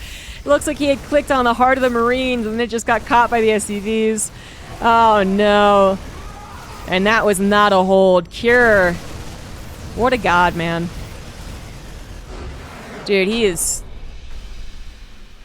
outperforming most other Terran players right now. GG's. Damn. And now Kira is up 2-0 in this best of 5. Bottom left Kira, top right Classic on Ultra Love. Man, that is such a drastic difference from our last EVP. First of all, I do think Kira is better at TVP than GuMiHo. And I also think that herO is better at PvT than Classic. Not by a lot, but I'd say that herO is the better Protoss, generally. I'm also biased, but yeah. So, you know, we do have that dynamic going. I still would not have predicted Kira to just win this insane, tense, super long macro game in the first game into, you know, perfectly planned and executed second game SCV pool. Because what you've done now, like, I think what you've done after the first game is you've just messed up the entire anticipation of the Protoss. Where again, the Protoss might be coming into all these PVTs thinking, okay, this guy's going to try and cheese me in the early game, or he's going to try and do a lot of damage in the early game, and I can prepare for that. Then you get a game 1 where you were very aware of that, and maybe tailored your build a bit to it, and the guy ends up deflecting your attack that you end up having to do kind of because you put yourself in that position of Storm Charge. Ends up deflecting that very well, and then ends up beating you even after you got back into a kind of comfortable Protoss position, all those bases taken, some of the map control, and the guy just still keeps pummeling you. So now as the Protoss player, you're no longer just like, oh, I'll just play really safe, and then I'll deflect any type of stupid thing he's planned for me. Well, now you gotta worry about a legitimate macro game. So now all those things I was mentioning in the last series, the cautionary shield batteries, the fast sentry, the 2-base play as opposed to, you know, very tight 2 or 3 gate blink into third nexus. Now all those things are actually concerns, because if you do start to over-defend against an imaginary threat, then you might lose out the more the game goes on. Of course, the last game was just disaster after disaster, actually. You know, it seemed like Classic was like, okay, this guy's not going to, you know, go for a lot in the early game, so I'm going to try my own thing.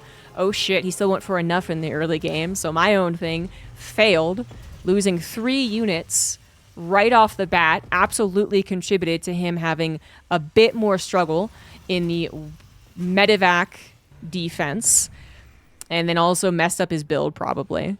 And then, because he was already thrown off so much and forced to react so much and forced to just stay in his own base so much, Kira gets an almost unscouted, I don't think it was actually unscouted, but an almost unscouted 2-base SEV pool and gets into position. And the reason I say I don't know if it was unscouted is because that Phoenix hallucination did get across the map. It did get into Cure's base. I saw it on the minimap. And if it had seen the lack of reactor on the starport, that is a hint. That's why I first called the SEV pool. So maybe Classic didn't have time to kind of digest that information. Or maybe he didn't get far enough back to see that starport. Maybe he just saw the starport and said, oh, it's starport, whatever. And didn't see the lack of reactor. Certainly, by the way he responded, I would say it is unscouted. You know, at least mentally, if you will, unscouted. Like, he did not have shield batteries. He did not preempt the engagement, try and take it a little bit ahead of the siege up, you know. That's definitely stuff you got to do. So, maybe technically it was scouted. Like, very technically, very, very fine print. And then Classic didn't pick up on it. And now Classic is going to have to deal with a bit of a reactor factory opener. So that's going to be a bit of pressure. Not super early on, but we are eventually going to get the medevac out with 4 Widow Mines. The 2 Hellions had been seen. They killed an Adept. They killed an SEV by the looks of things. They're going to check for the 3rd Nexus. They're not going to see it. It's going to be a 3 gates, expands. Classic, though, it's not about the units that he has. It's about the positioning of those units. And the medevac is heading towards the main. Stalkers seem to be in position. 6 Stalkers at bat. Blink, of course, not done. So that's the good news for the Widow Mine drop. But it doesn't really... Yeah, the boost is so awkwardly timed. It doesn't manage to find that corner like it wanted to. But a lot of Widow Mines drop down. Going to be a lot of time, at least, where the minerals will not be mines. That's 1 more Widow Mine still in play. Hellions deflected from the front. Classic overall does handle this. However, the biggest problem right now is they did not grab a 3rd Nexus very quick. You know, he invested into those additional 3 Stalkers, which you could decide not to, and you could have gotten the faster 3rd Nexus, which is building during all of this micro that you're doing. And I think, like, just literally, yeah, he's literally not getting a probe over there because of the harassment. So his Nexus has been, at this point, I think, significantly delayed. With no other option here, it's not like he did get that Warp Prism and now kind of twist it and say, okay, I'm going to get my 3rd, but I'm also going to try and attack you because F you for doing this. Can't even do that. Just kind of has to take his licks. 2 bunkers are built in case the counterattack did happen. Kira's like, oh shit, oh shit, oh shit. But it is pretty unnecessary. He's not going to get countered at all. But he did not have a lot of units after that opener. His 2nd tank wouldn't have been out, and so fear is warranted. And now he realizes, yeah, it's not happening. No problem.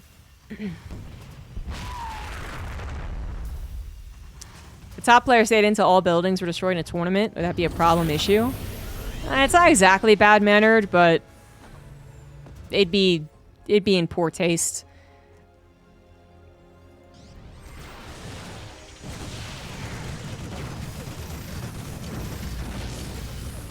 Like if they're not microing at the very least, and they're just literally waiting for you to kill their last building, then that's pretty BM. Auto turret managed to catch a Stalker, by the way. Stalker and a half, kind of, for the Raven. Barely survives. Charge is on the way with +1 for the Protoss. We got Kira building up his 3rd CC, so he is still confident in his ability to macro.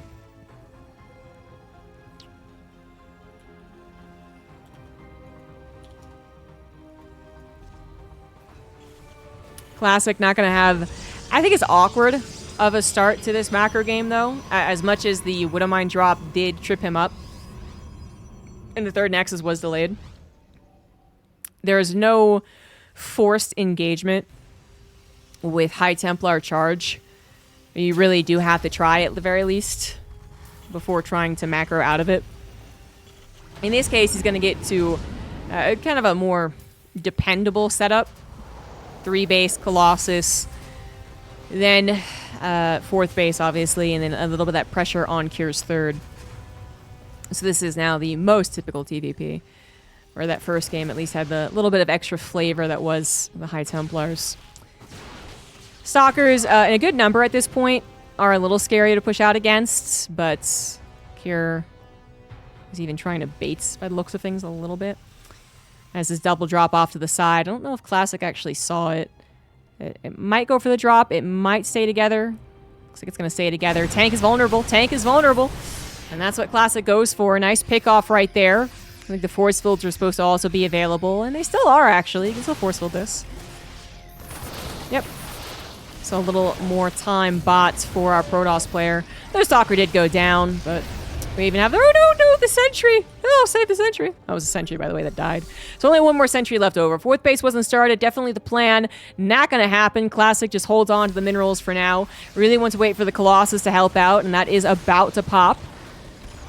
And with the Colossus, it's still a bit tricky to handle this, actually. He's going to have to give up the Gateway and the Cybernetics Core. Definitely remember to rebuild that. Yeah.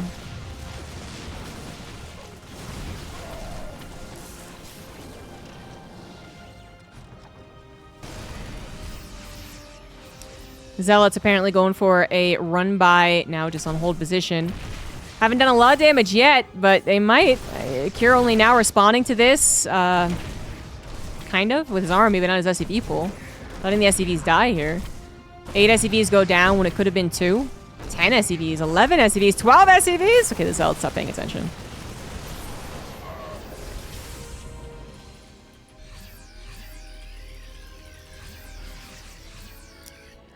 Raven's still in play, so it's keeping 2 Stalkers distracted. Classic can finally get his 4th base, and that almost looked like a Nexus in the main, honestly. SimCity tripped me up. Auto turrets come down. The Raven's last hurrah kills the Stalker and a handful of probes. I mean, the Raven can be useful. Anti-air missile is always useful, but it was stuck. It was not going to get out. Zealots on the run-by attempt are thwarted. These Zealots, though, find at least 1 SCV. Classic not eager to go across the map. I mean, he was punished. Oh, that scan missed the observer. He was punished for trying to move out in game number 1. It was a different composition. The pacing was different thanks to the opening composition. I mean, this would be very typical for the Protoss to push out at some point, but I think right now, so waiting for that 3rd Colossus, or actually Disruptors. Not going to go for the 3rd Colossus. And waiting for Cure to make maybe the more egregious attack into him than trying to find that map control. A little awkward on the Stalker blink, but they are able to retreat. Force fields by a little more time. Still no shield battery on the 4th. Classic and shield batteries. Hates them. In that first game, I felt like I was calling for it for a full 60 seconds. 3 medevacs go into the main base. That is problems. Classic not quite prepared for it. Of course, Colossus can cliff walk, but down goes the robotics bay. No more splash units coming out. That's a pretty good pick already. Some probes going to be torn apart. Gas, similar, taken down too. Going to attack on the 4th base. As Classic's army, I think, just got probably clicked on the mini-map. He knew the 4th base was going to be under fire. He probably clicked on the mini-map and then clicked too far behind the rocks. That was, frankly, awkward looking. Kier finding a lot of damage there. And 3 medevacs still alive in the back corner. 2 of them got some units there, so that could be a threat in the future. Classic down. 10 army supply, 14 probes, no base. That is the how far ahead am I scan, and the answer is a pretty damn good place for Cure. Missile turrets coming up to defend against, I guess, DTs as well as... Yeah, DTs, I guess. Observer is just chilling there, but the Observer is just chilling there, so... Oh, so close. Oh my god. Ah. He doesn't see it. He doesn't see it. Sensor Tower, obviously, is always useful, but we don't have Dark Shrine. And we didn't in the first game either, despite going for almost 25 minutes. Robotics Bay had to be rebuilt alongside the 2nd Robo, though, so kind of, in a way, making up for some lost time.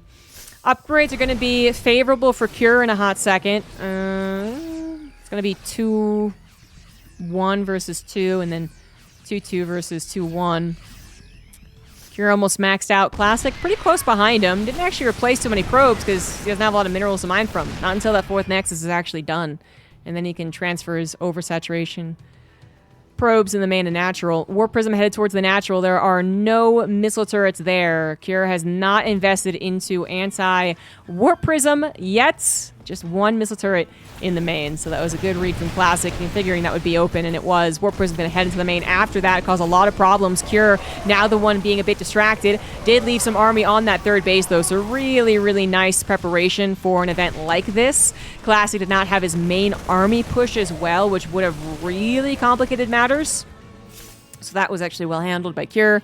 Classic still got 11 SCVs and saved some of his Zealots. I don't know if that was a recall. War Prism did die. Okay. So no longer have to whip with a War Prism. Cure scans ahead, sees an army that doesn't really want to combat, not with all the rest of his army, every which way. Some's the main, some's the third, some's going for harassment. Not going to take on the fight while that is happening. Waiting for a higher Viking count, probably 2, although with only 2 Colossus, you need pretty much 8 Vikings would do the trick. Got 5 Ghosts in his arsenal. It's a good Terran army that is now going to try and take this 4th, get it up as a planetary, and then maybe more so focus on the engagement. Kira has lost track of the army to a certain degree, though. Sense Tower is the first one that alerts him to it, but that Protoss army already getting up nice and close and comfy on that 3rd. A little less than ideal. Kira's drop seems to be F2'd. I don't think that was on purpose as he struggles to get his army back into position. 15 SCVs do go down. All the stack defense he had there also does go down. Kira is reset back to 3 bases, at least temporarily, as the drop seems like it was unloaded, but to no avail. 3rd CC now in trouble. Doesn't want to push up the ramp into the Colossus and Disruptors. 3rd CC is going to go down. Unfortunately, Kira just caught out of position too damn much. He probably could get back to a 4-base setup. Either he lifts his main, of course, but he's almost maxed out. He might find the money to afford another base, but that is just a very easy win for Classic. Classic's 5th base only just now finishing, so it's not the end of the world for Cure as of yet. His army is still pretty damn good, and he still has that upgrade lead, 2-1 versus 2-1. Disruptor is doing a great time buying, and the split of the army here for Classic is, I think, okay. The Disruptor count, I don't know if it's going to hold that position forever, and now Classic's half of his army is out of position, so this has turned a little awkward. Classic going to lose his 4th, lose access to his 5th, and is going to try and go for a little bit of a base trade. 5th base doesn't go down. How common is that, man?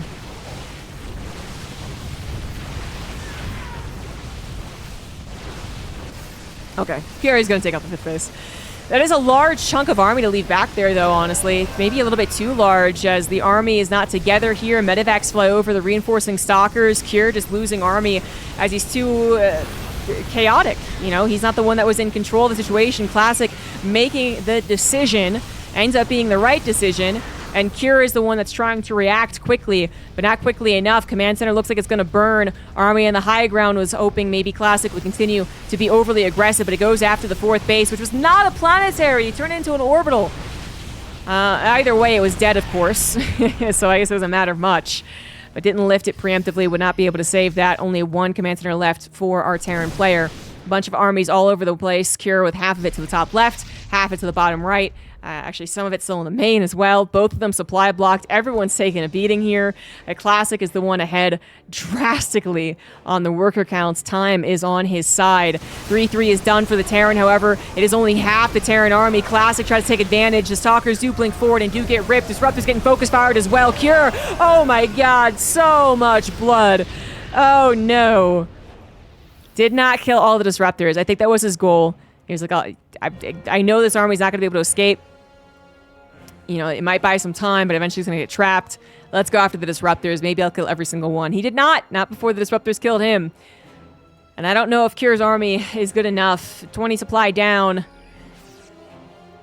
It actually could be. I think technically, Cure's army could win with the upgrade advantage that he has and a really good concave. Really good concave. Disruptors missed or focus fired. There's a possibility. It's a very, very low possibility. Again, Classic, time is on his side. He's double expanding at this point, continuing to build into more dependable units like Colossus. And Cure did lose the ability to make enough Vikings, just doesn't have the resources to do so. So 5 Vikings, 1 Medivac. Ooh. Actually, even though his upgrades are damn good, 3-3 versus 2-1, I think the lack of healing,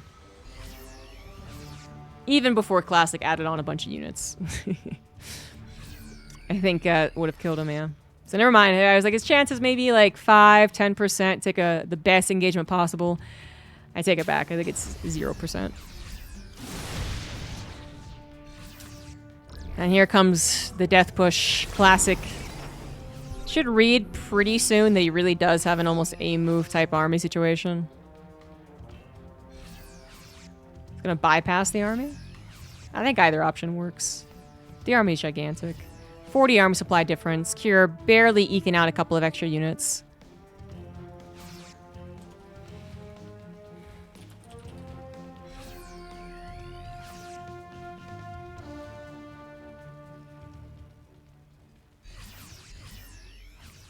Classic's a little hesitant. It is his last life, and he doesn't want to throw this away. No observer, so he, you know, again, can't quite tell the full extent of that army. Kira's gonna try and go for a bit of a surround. It's a good idea. That is a lot of Protoss. So much Protoss. Disruptors being sent out. Do get a couple of connections for Colossus, which is beaming down. And there is no healing. Totally one-sided. No chance. Classic is not going to go down 0-3. And we are going to go to a game 4. GG's. In the top left of Pylon, it is Cure, who still holds the lead. And on the bottom right, it is Classic. Classic really only barely hung on, too. I think right before the base trade, I think I would have given Cure the game. Cure's 3-3 upgrades were huge if there was ever a battle that was more even. But Classic, with the base trade decision, forced the opportunity to catch 50% of the Terran army with 100% of his army. And that made the upgrades pretty worthless. If it had gone along more the lines of the first game of the day, where Classic's push into Cure was never fulfilled. He always got caught off guard, had to retreat, had to recall, lost way too much on his own, you know. Then those upgrades would have just decimated Classic's army in a direct fight.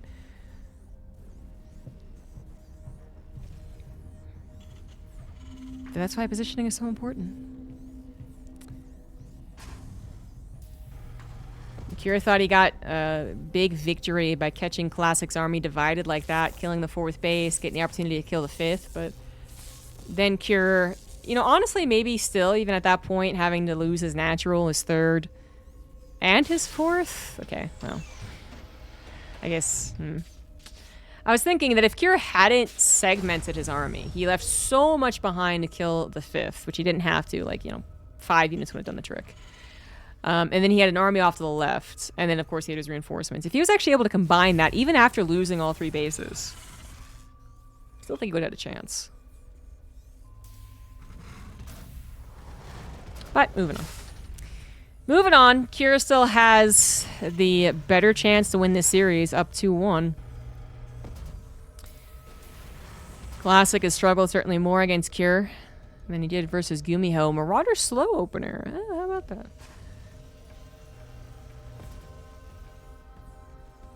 In my head, he's still lower tier Korean. I would never call Cure a lower tier Korean. Cure's always been the 2nd best Terran in Korea. Even if he doesn't get to the finals like GuMiHo did that one season. I think he's more dependable than Byeon is, and he beats Byeon straight up in a TVT. His TVP has been the best occasionally, just a struggle in this meta, but he's once again looking like one of the best TVPers. And then I guess his TVZ has always been his least impressive one. But there's not that many Zergs anyway, am I right? Yeah. Twilight Council's on the way, as we have a 2nd barracks being produced for Cure. So he's going to bring out, okay, first of all, Marauder slow build, right? Marauders are being sent out. I mean, he's going to go into a 2-1-1. The hallucination from Classic does come out this game. Oh, he's going to go into a 3-1. So this is what I kept calling for GuMiHo. And then GuMiHo never did it. Made me look bad. But a 3-1 could go to an SCP pool. The hallucination sees this, however. I wonder if that'll change Cure's mind and whatever he was originally planning on doing.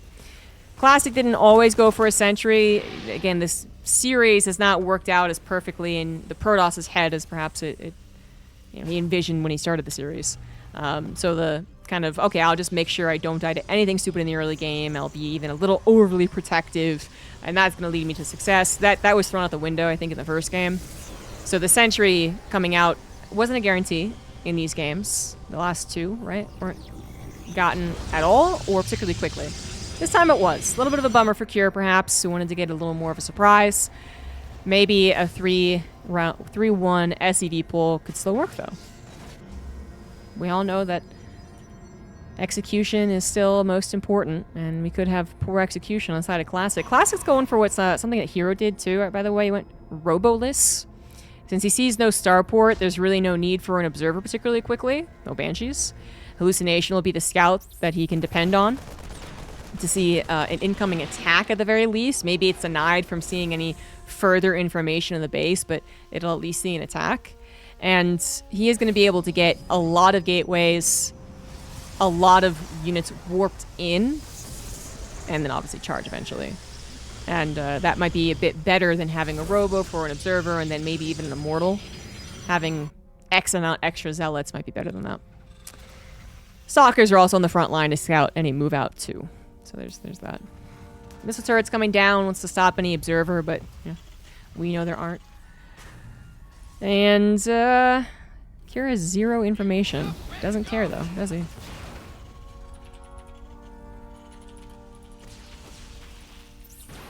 Hostile forces detected. Arming raid defenses.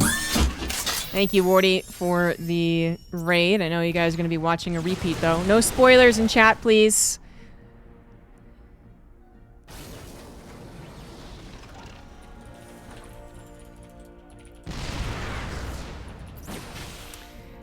Tanks forced to siege up preemptively as the Stalkers are on its butts. We got the SCV's not pulled yet, but with 3 more barracks coming down and no starport, I mean, it's coming. And an SCV pull is still going to be effective to a certain degree against someone who doesn't have splash. It's always scary in that situation.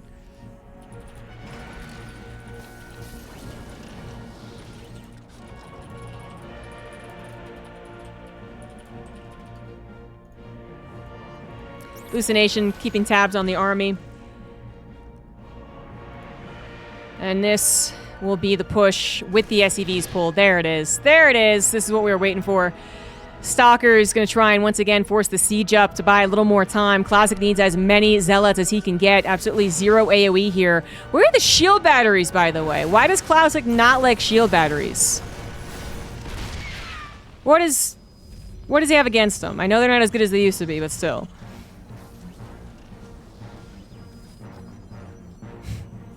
Stalker's going to try and catch the reinforcements. Do find a tank. That is actually a really nice catch. And the bio has now been pulled back to the back, so the Zealots jump on top of the tanks on the front. Actually pretty nice positioning as far as things go, but Kira just has so many units. Bunkers not going to be finished. Also a good catch there. But Kira still has a lot of bio. It is injured. Not going to be able to heal. +1 bio, though, against nothing but Zealots being warped in. Guardian Shield is available for Classic. This is do or die situation for a Protoss player. Kira willing to put his money here with a quote-unquote game to give away on an SCV pool. That still could work. There you go. The Zealot's going to try and go for the attack, try and win the game. They're getting absolutely slaughtered, though. Good lord, the Zealots did not stand up to the +1 Marines, even with the Guardian Shield. Classic suddenly without an army. Maybe he needed to push and pull more with the stims, you know? Threaten the attack, but then pull back at the last second so the stim further damaged the army, as we can see there. Lots of very injured Marines forced to set us up for their life. As the probes are pulled, the Stalkers desperately try to blink back. The Marines are after them. The 17 probes already killed is a lot of damage, but 3 Nexus secures 2 bases. Would still give Classic the game if this all-in does not work. Tank sieges up, catches the Stalkers a little bit off guard. Classic really struggling to get the amount of units that he needs to defend against this because of having to send those probes into the battle. Stalkers will have trouble against the tank that does properly siege up. More Stalkers on the backside getting taken down. Every unit counts. And Immortal is trying to pop out from this very, very late robo, but better late than never to try and take out that tank. This is damn close. Finally a shield battery, by the way. Not that it's going to affect this fight. That is a tank gone. Marines are injured, now being almost actually being one-shot by these Stalkers, guy. The Immortal even one-shotting some of these Marines, but the DPS output from the Marines, hot diggity damn, that +1 working wonders.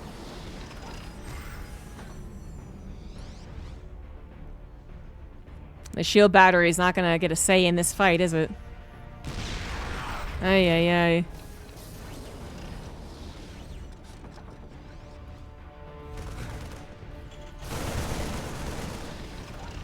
SCV's been pulled again, because why not?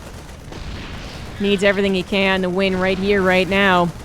He's got that second game in his pocket should he need it, the game number 5, but if you don't need it, and I don't think he will, Stalkers getting massacred, Zealots spending time chopping up the SCVs, don't get on top of the Marines. Classic shield batteries still not actually helping in this fight. And now all of the gateways have been depowered, well, actually the main still has quite a few, but now we have a problem of the minerals. Classic's gonna lose even more probes. Bunker's actually finishing as well. Classic's so damn close to holding this. It actually looked like he was building to a good enough army. The lack of AoE is always so punishing against an SCV all-in. That was always gonna be the tough part about this. But it still seemed like he had so much, but +1 attack Marines.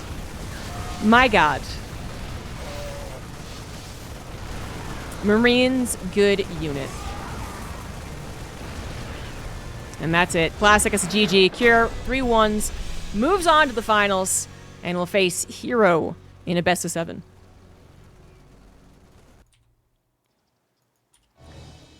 And it is the finals of the GSL. This GSL was only around 12, but still very important finals, because the winner will get a slot to EWC, which has really been the goal this entire time. In the bottom left, we do have Cure. In the top left, it is herO. I was anticipating the PvP finals and did not get it because Cure is on an absolute tear in this matchup. I mean, he looks really, really good. I think herO is better at this matchup than Classic, like I said previously. But I don't know, man. Cure's bringing out more than I expected for TVP. The dynamic threat, that is both being able to win a macro game versus Protoss, as well as be able to do the SCV pulls, or even some proxies, maybe in an entire best of 7, right? Really should throw herO's perfected PvT more into question.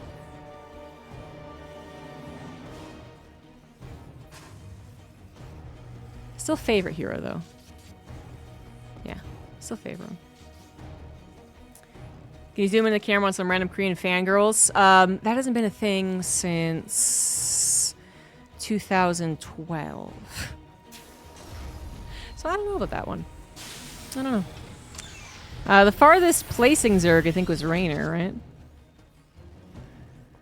Well, no, Raynor and Rogue both got to the round of 8. So both of those guys were the best Zergs. And otherwise, Terran Protoss, baby.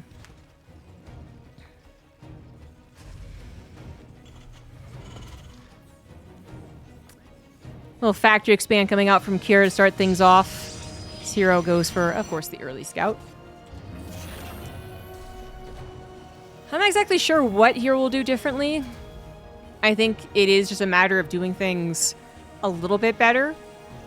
He also got the opportunity to see Cure versus Classic, so he has an idea of what can happen as far as the early game aggression as well as the macro game. I also think that there will be times where Cure has to deal with more aggression from herO. herO does tend to blink forward without necessarily knowing what's behind it. Sometimes it's a good thing, sometimes it's a bad thing, but it is different than Classic, who is more on the side of defense. Probe goes down. Places down the pylon. I mean, it got the information that it really needed. It's not going to be able to see if the next 2 units are Reapers after all. So, yeah. Would have been nice if it did, because this is actually going to be a lot of early game pressure. Something that Cure did not bring out in his series versus Classic, but herO needs to be wary of after seeing that opener. And because he did go for a Sentry second, his actual unit's presence against this is not particularly high. The Sentry is a little bit of a tickler. Not so much a direct helper. But a force field on the ramp could save a lot of things. Hallucination sees the next 2 Reapers plus the next alien. Get a real good idea as to what it is now. Still, 4 Reapers could do a lot of damage. Shield battery was put in the main, however.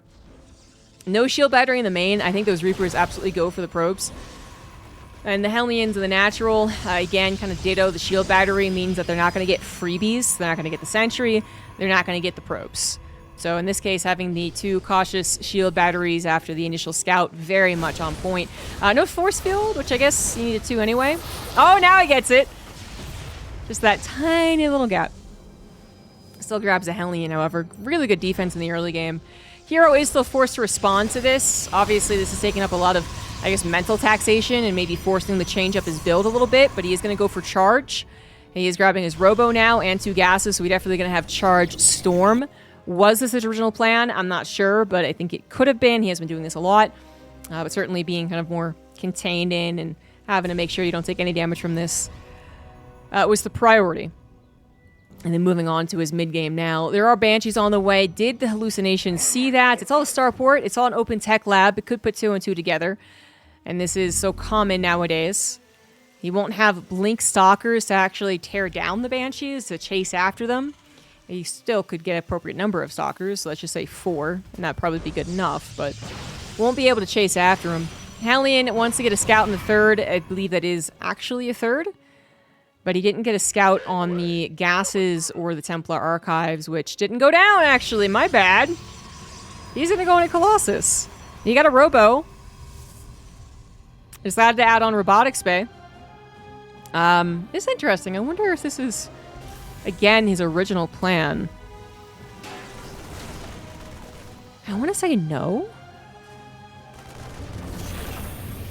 But I don't know. I mean, if Cure did, you know, all in on 2 base versus Classic before Classic's Templars were ready. I don't know if this is something along those lines where it's like, well, I'll surprise him by not going for Storms. But, you know, whether it's Storm or Colossus, they both have to wait for that building. And they both have to actually wait to, you know, pop out, or in the case of the High Templars, have the energy for Storm. Or have the upgrade for Storm at the very least. But I don't know if Cure's going to predict this or not. Saw the Robo, but really nothing else. Their Nexus technically wasn't even scouted, just predicted. Zealot's making an appearance almost... Okay, well, they do grab a tank, so that is actually pretty good. But it's almost like he wants this to indicate something different. Like, that is such a random Zealot attack, right? Who does that? herO does, apparently.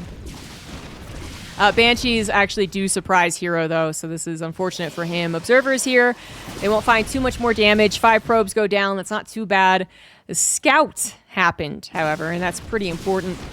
I don't know exactly what Cure was thinking, but now he knows for sure as to what it is. Their ATC is on the way. Cure is not going to 2-base all in. The 7 probes go down to the 2 Banshees that end up living. So I'd say this is actually a pretty good Banshee opener.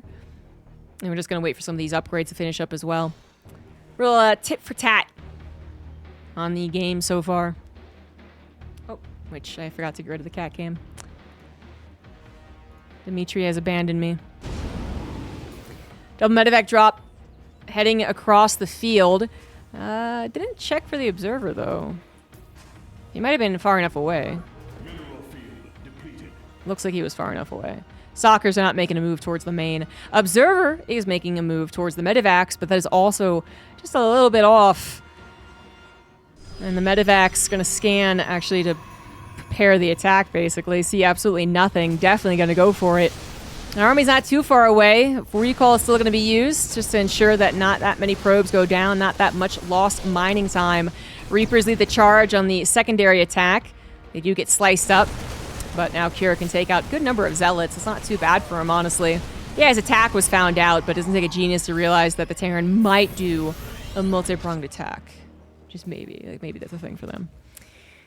So I'd actually say it's a bit more of a loss on the Zealots. herO's 4th base coming down is a little vulnerable, but I don't think Cure is headed that direction. He's headed towards what could have been the triangle 3rd or 4th. Double Forge coming in for herO, by the way. Little greedy. Little greedy.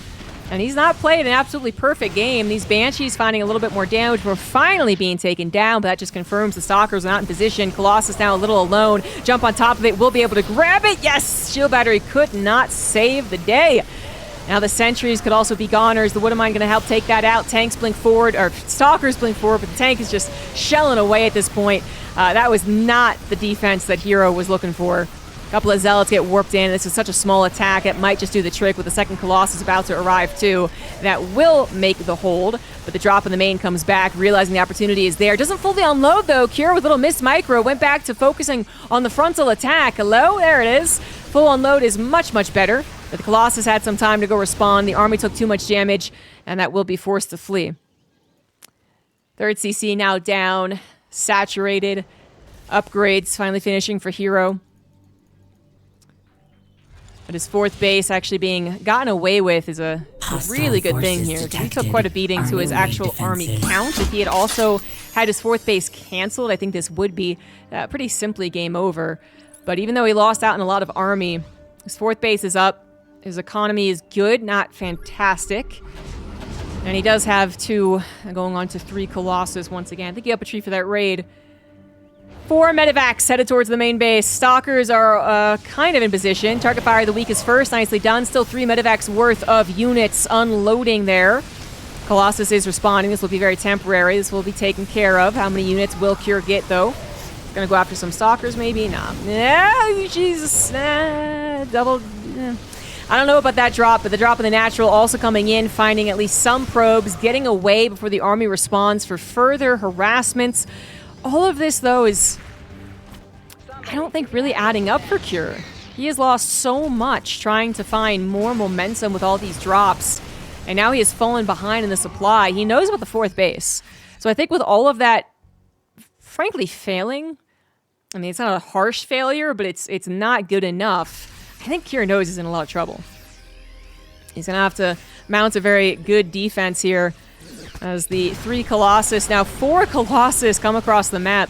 There's not a lot of fodder for those Colossus, to be fair, and I don't think there's a War Prism on the field to reinforce, so I'm not sure herO can be super confident in his engagement as his Colossus on the front lines, goes after it. Nice pick off right there. Second Colossus also goes down. Cure with a very decisive move there. Viking still available for the next 2 Colossus to come up as well. Only Stalkers left over, forced to flee. They will not be able to protect those Colossus very long, and herO does make a little mistake right there.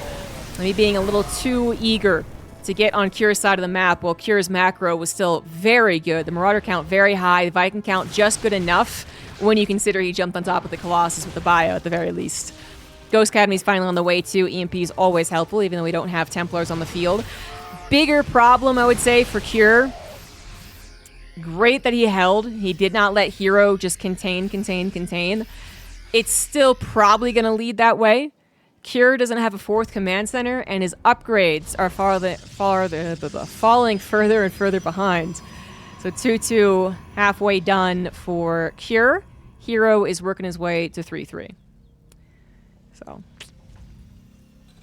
herO is also double expanding. Why not? This gold base might not be found out for a while. Cure is in a lot of trouble, adding on the production that he really does need, which is taking all the resources away from potential 4th. He's going to try and get maxed out, and then maybe if he's able to max out and accumulate some minerals, he can grab a 4th, but priority is getting on the max out, and I think that is the right call. It's just damned if you do, damned if you don't.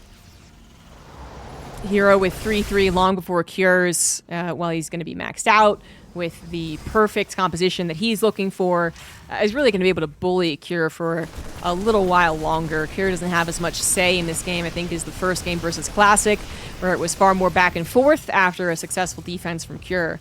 Well, he found those 2 Colossus that really just gave him a little breathing room that didn't reverse the victories here. Reverse the leads.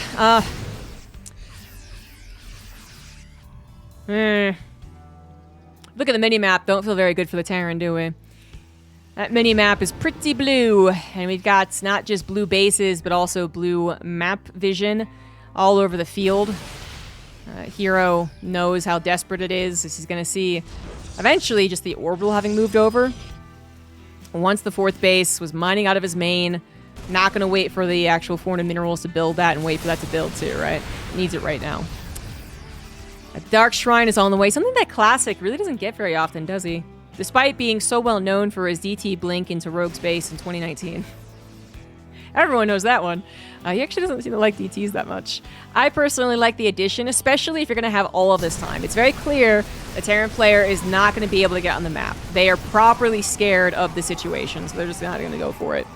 So get the DTs. Maybe you don't use them. Maybe you do. It's still nice to have.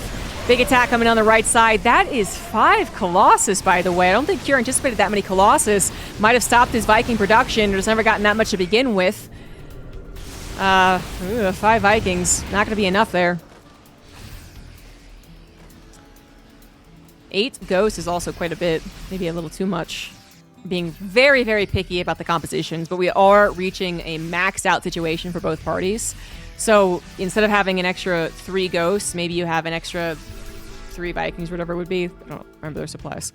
That's actually a pretty important distinction when you're facing someone who has 5 Colossus. Big old concave from Cure, one of the best opportunities he can have to take a fight, but he is down 2 upgrades, and those Colossus are not falling fast enough. The concave holds for a little while longer. Marauder's just barely able to survive the onslaught, and herO is going to respect that. I think it's a good pullback, very temporary pullback, as he waits for more Zealots to come on the front, and then he'll probably go for it. Yep. Yeah, he ultimately is winning this game. Taking out the potential surround on the backside is a nice move. herO now expanding into Kira's territory too. This is all herO. Kira's just hoping that herO makes a really bad engagement happen.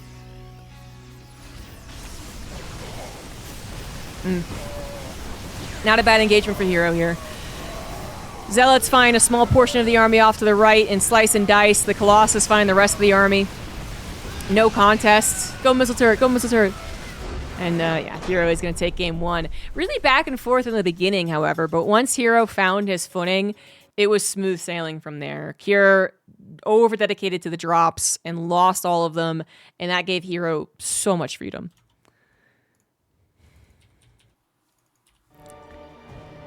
Game number 2 here on Tokamak. This is a best of 7, so there were no vetoes, only choices. Wait, no, do we have a 9-map pool again? So I guess there are a veto. Well, still, we're going to get a lot of maps. There's less vetoes than usual. And so we might get some unideal maps, but I'm actually not sure I could tell you what's unideal for Terran or Protoss in this map pool. The top right, it's Cure, and the bottom left, it is herO. Yeah, I really... The situation, as far as the builds and the pacing of TPP, seemed far more important than the maps at this stage. I mean, there's definitely been maps that heavily favored one race or the other in past map pools, and I'm sure there is this one. Just not so much that it counters the overall meta situation that we got going on, which is, you kind of got a glimpse of it last game. Cure's done a great job in, his best of 5 versus Classic, showing that Terran still has a chance to get out in the map and still can go for this back and forth epic TVP. But that last game was a little more of what the downside of the matchup is, which is, once you take your foot off the gas, whether it's a forced error or unforced error, it's really hard to get back on the map as a Terran player. herO also does one of the best jobs of really taking the opportunity when given to him. Whether it's blinking into an army when he should, or he shouldn't, or expanding when he should. He's the best at it. Kira's going to go for a 2-Rax, by the way. I know I saw it. There it is. He's going to go for a 2-Rax. Kira with the 1-Rax expand looking. This is actually a really interesting build. Wow. I've never seen this, I don't think. Oh my god. I have never seen this. So first of all, he doesn't get an orbital. That's how he tricks herO into believing this is a 1-Rax expand. He puts the 150 minerals that would usually go into the orbital into the second barracks, and so his command center still comes out at the appropriate time. And herO, there's no reason for him not to believe that, right? I mean, he kind maybe I actually can't tell if that was like what timing the scouting was. If he saw the orbital still wasn't being transformed after the barracks was done, that is a hint. And very few professional Terran players are ever going to be caught not immediately getting an orbital. Considering that herO has gotten a shield battery at the front, he might have picked up on something. But he also might just be playing super safe. But this is crazy. This is going to be a 2 racks SEV pool. Marauder proxy on the way. Oh man, that's a good one. This is exactly the type of situation where you've convinced the Protoss you're macroing. Which is so difficult to do. Look at these sentries. Look how dumb these sentries are. Idiots. What are you going to do? You're going to force build in the Marauder? I guess that is pretty good, but still. There is a lot more on the way. And herO knows it. That's why he's desperately trying to get more shield batteries. SEVs are here. Marines are almost here. It's so few units, but ditto on the side of herO. Went for a triple sentry opener. I actually don't know why he went triple sentry, to be honest. No adept, no stalker, but is that going to be enough to hold? The shield battery actually finished. Oh my god, the pylon. The pylon's going to be healed. The 3 extra shield batteries are going to finish. This is going to fail. Oh my god, those force fields actually did save the day. Oh my god. How did this not work?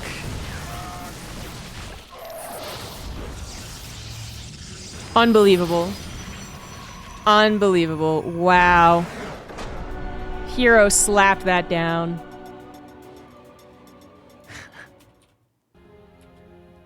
In the top right of ley lines, herO now leads 2-0. In the bottom left, it is Cure. He had such a big brain build. herO did go for a very cautious shield battery. And maybe I should have checked, actually. I probably should have. But the power of replays. I probably should have checked. Did he see the command center was not transforming when the barracks was done? Because if he did, the shield battery was response to that, and the sentries were a response to that. I'm guessing the sentries were more so for the idea of force fielding, you know, the units out rather than the units in, like what happens. But that's actually, like, but what he did was actually ideal. He pulled the probes to help the sentries. Probes are kind of good against Marauders, actually. And then he got everything together and locked the Marauders in. So as much as I was making fun of the sentries initially, and I think they would have struggled if everything came together, Marauders and a couple of Marines and SCVs, this might have been herO actually scouting it. Which just sucks so much, because otherwise it seemed like such a big brain build.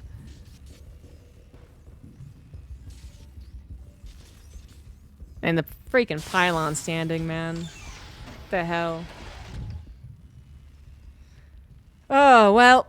You try, you fail, you move on, I guess. Cure still has 2 lives left. And probably a lot of trickery possible. Well, that's one of the biggest tricks I've seen.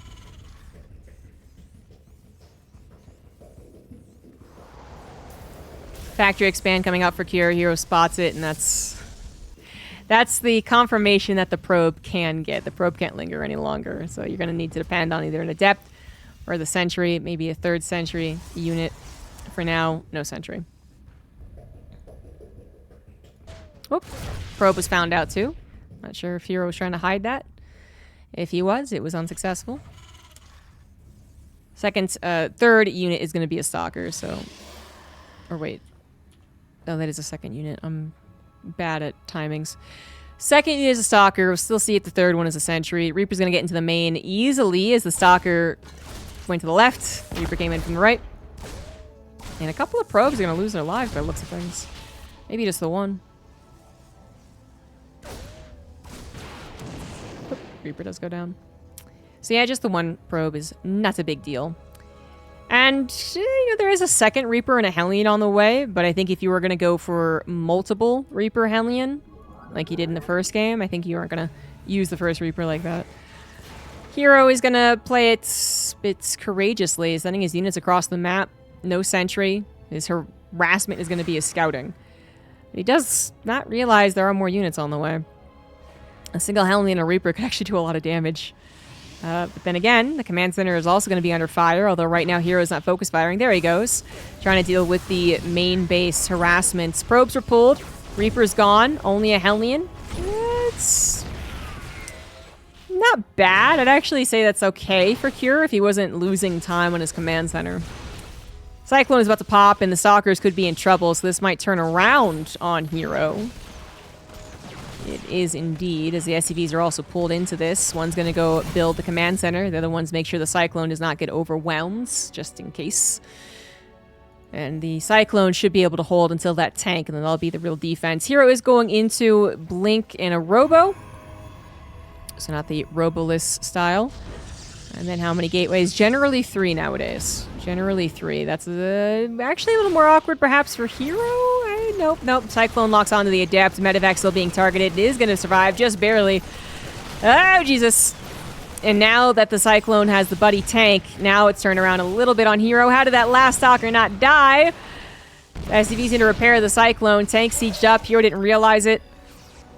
There's that final hold. That could have been bad. That could have been bad for Kier, obviously, if he lost the medevac. I was anticipating him unloading it and then killing a couple of Stalkers, which is what happened, just with the help of the tank.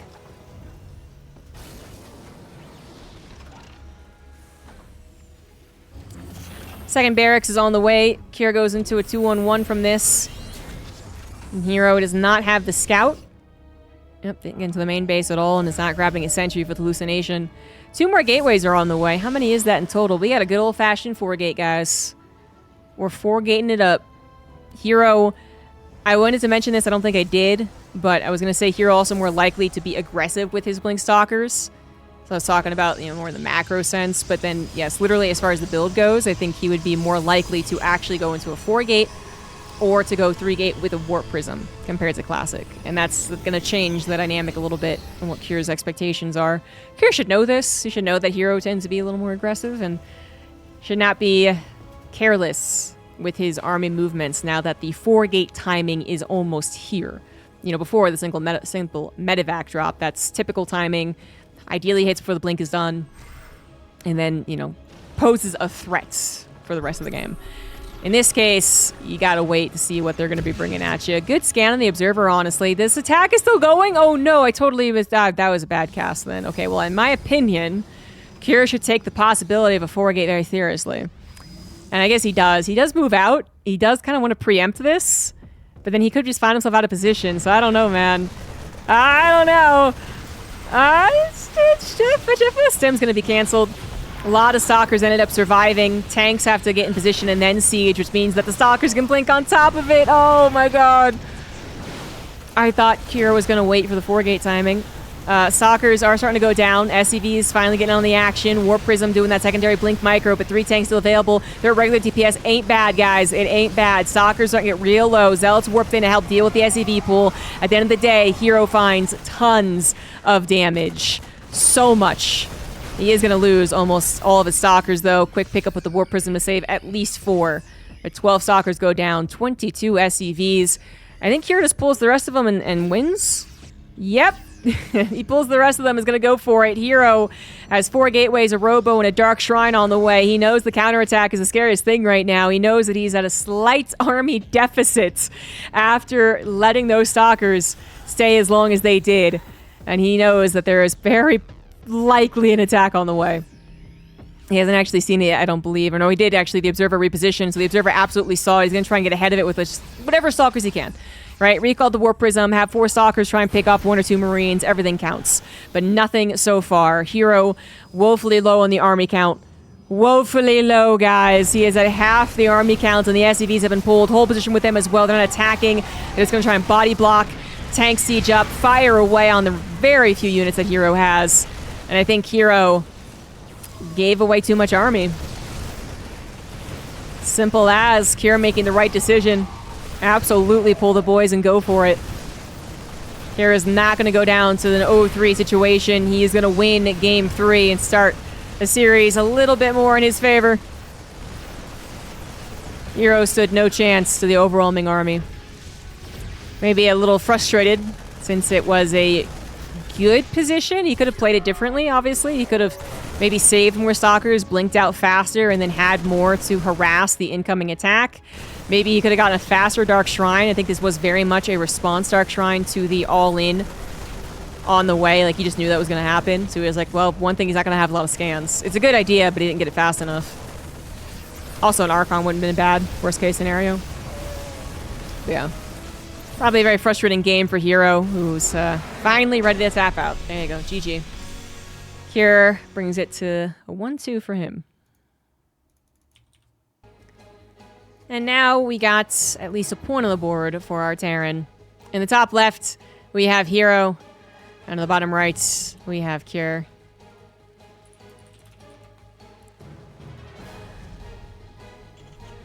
So, Cure, good response, you know, like that's the sacrifice that herO made. He traded out army for economy, which of course wins him the game if Cure just defends, but that would have been a very, very foolish thing for Cure to do. Great opportunity to run across the map and kill the guy. Easy peasy lemon squeezy. And herO, he really did try to do everything he could with a very limited number of units and structures that he could get. Dark Shrine was a good idea. The Sentries trying Force Field was a good idea. They didn't really get an opportunity to get any time buying Force Fields. Obviously Shield Battery, obviously Unmortal. And then the 4 Stalkers that lived, you know, trying their best. But you just literally don't have enough units. So is herO ever going to 4-gate again? It's a best of 7. It is still very possible he does it again. Most of the 4 gates we see don't end in such a fashion. But it's definitely not as common as it used to be. That might have been the one plan, you know. You think through a million situations in your head, at least some of these pro gamers do. Everyone's different, right? Some pro gamers say that they really have no plan going into a lot of series. Some say that they are totally, you know, reacting to the situation. Some, you know, they say I have this one plan, and if it doesn't go according to plan, then I react. And then some, they think of a million situations, and they're like, well, if I go up 1, and then I go down 1, and then if it's 2-1, and then if it's 5-0, and then I'll do all a bunch of different things, right? And if herO says, if I go up 2-0 and I'm just commanding here, I'm gonna get him with a 4-gate, I'm gonna kick his ass. And that gets bumped, right? You're like, okay, never mind, just kidding. I didn't want to do it anyway. Shut up. And you go back to some of the other stuff that's been working out for you. Cure goes for a Marauder opener once again, actually. See if this goes into anything more nefarious. Doesn't really have a lot in the early game. The Marauder can surprise herO. I mean, herO doesn't do any scouting, doesn't send him, or if he does send a unit across the map, actually, say he sends the Adept across the map, it shades right into the Marauder slow, and it goes, oh shit, and then it dies. Marauders think there's an opportunity to continue the counterattack. Protoss doesn't get a Caution Shield Battery. Marauders can actually find some damage, sure. But a lot of the time, it doesn't. A lot of the time, the Marauders scare off the Adept, and then, you know, they're like, job done, and now you have 2 extra Marauders. It's going to go into second barracks pretty quickly, and then a factory, so we're just going to wait in the either starport or third racks option. The probe did not see the tech lab. I don't believe he saw the Marauder. Cure certainly is hiding it as if it did not, so good hide, good hide. One thing herO knows, no Reaper. So, nothing to worry about back at home. Hallucination will come through and see the, I don't know if it's all the literal Marauders, but that's pretty evident of a Marauder opener in the tech lab right there.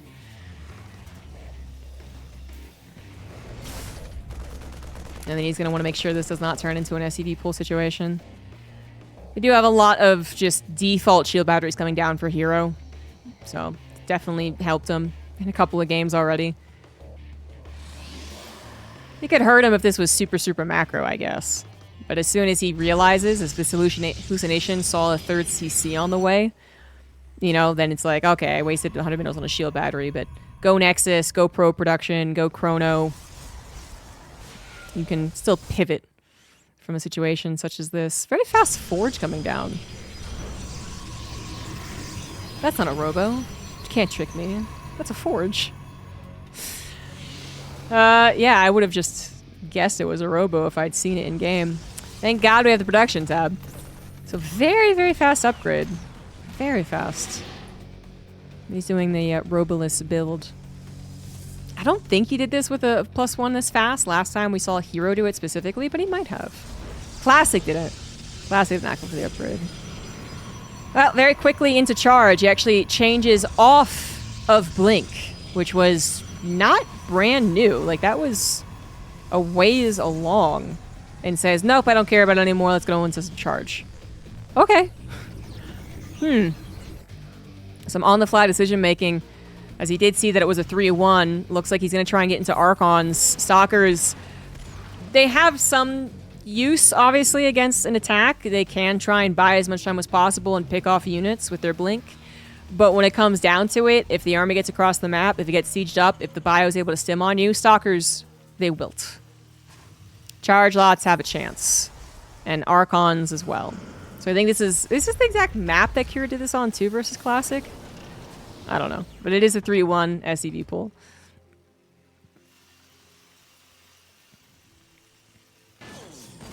I don't know if he's going to be able to get the Storm. You have the recharge available, so you have energy on the High Templar. It's just literally whether or not you can get the Storm fast enough. There's the SCV pool. herO grabs a third, but, you know, he might actually believe this is... He might hope that this buys time. I know it seems absurd to get 400 minerals if you see an SCV pool coming, but... You know, it kind of is absurd, actually. I don't like it. I don't... maybe... I don't know, man. He definitely sold 3-1. I don't know. He definitely had 6 gateways he could have used 600 minerals. I don't know. Well... No time bought with that anyway, so now it's just going to be a warp in point, which ain't bad, actually. Storm's almost done. 2 seconds, 1 second, it's done alongside that +1. Stalkers on the backside, absolutely demolished. Storm wasn't even slapped down until the very last second. There was nothing even really hit. I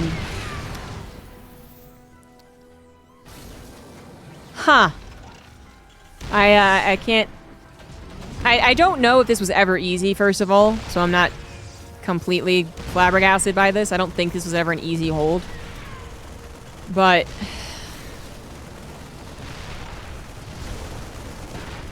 This ain't a hold. As much as herO seemed to see it incoming and had a plan, this very decisive plan, it has not worked out.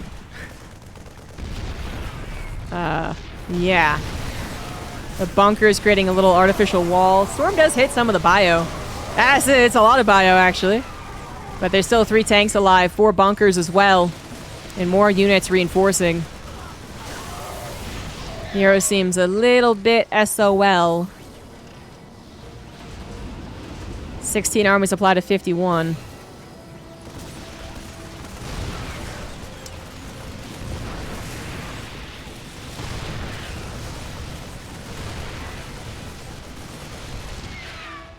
I don't know when Kira's last attack is going to be.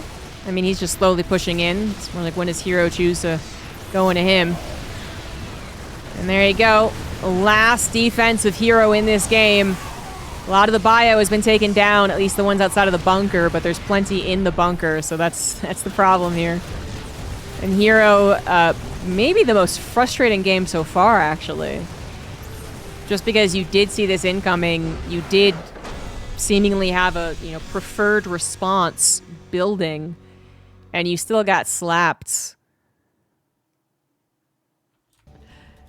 Now we're tied up 2-2 on torches. The top right it is herO, and the bottom right it is Kir. I'm still really thinking through that one mentally, honestly. It seems like herO knew what he wanted to do. Is that the absolute best response to a 2-base SCV pool? I'm not sure. I know that Storm is an excellent response to it. The problem is the timing. But then he goes for a Nexus when he has the ability. He literally had 200 minerals in his bank. 400 minerals went into a Nexus. But he had 6 gateways. He could have thus had 600 minerals for 6 extra zealots. My math is sound, I'm pretty sure. And I feel like that would have been the more expected situation when the Protoss has clearly seen an incoming all-in. Right? And those 6 extra zealots might have given them the opportunity to at least jump scare the Terran once before the Terran got up in his grill and built all those bunkers. You know, you're in the natural and you wait for them to come to you and the bunkers are already here. That sucks. But if you can get the zealots to kind of like spook them, be like, oh, and then the Terran has to tank siege and go, okay, no, it's not that bad. And then move, like that's still a pretty crucial amount of time in those situations. So I really don't get the third Nexus. Because there's almost zero chance that Kira would ever fall if we're going after it too, if that was the plan. I don't know. I don't know. But this could be a problem for herO. If the 2-base all-in still works, even when it is scouted, does herO have a problem against it? I know for a fact there are a lot of games out there where the Terran 2-base SEV pulls, and the Protoss crushes it. So I'm not going to say it's a matchup-wide problem. I think even the GuMiHo Classic series had a couple of SEV pull shutdowns. But maybe Cure's a little better at them, and herO's a little worse against them.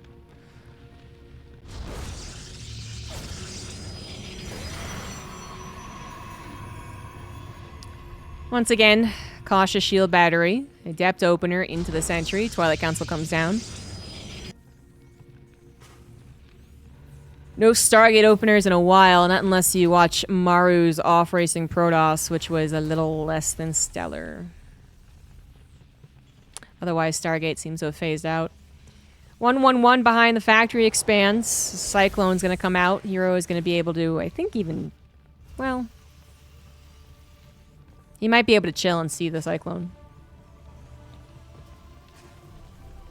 It's a tech lab, so it's either one hell of a fast tank, which is still an important scout, or it is a Cyclone, which is a little more anticipated.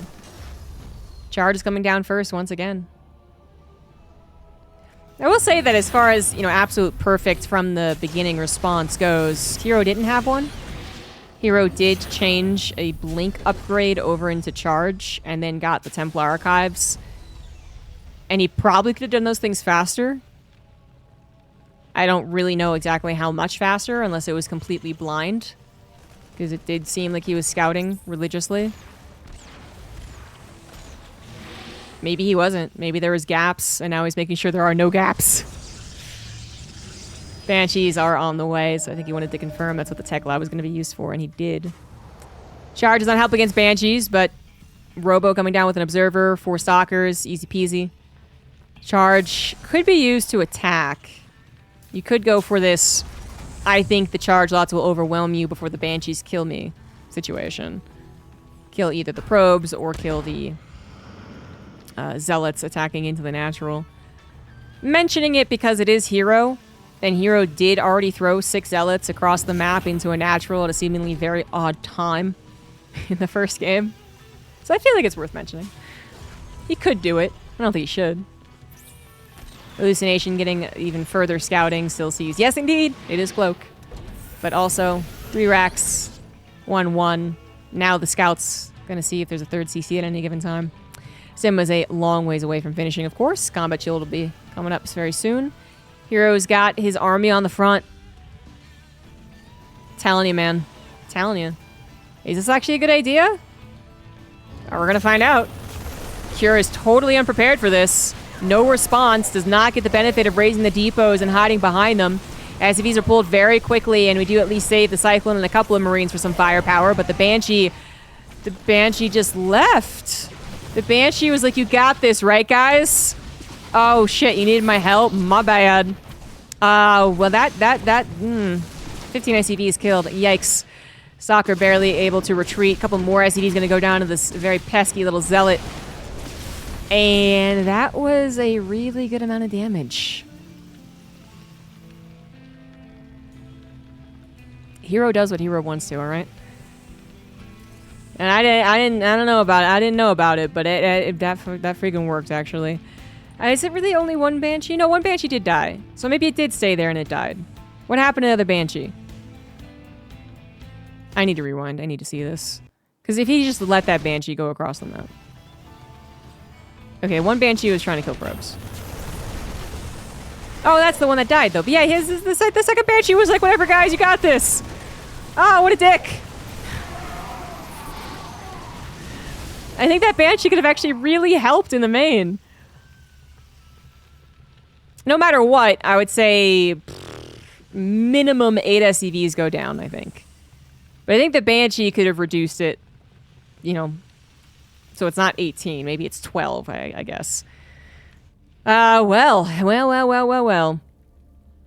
That's unfortunate because Cure is now in a pretty unwinnable position. He's not well timed to react to this with an SCV pool like he was in the Blink Stalker game.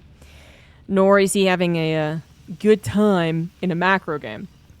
He is stuck between a rock and a hard place. Do I know of any pros going to DreamHack Dallas? I really don't. It actually occurred to me yesterday that I could be casting DreamHack Dallas, and it's mostly people I don't even recognize.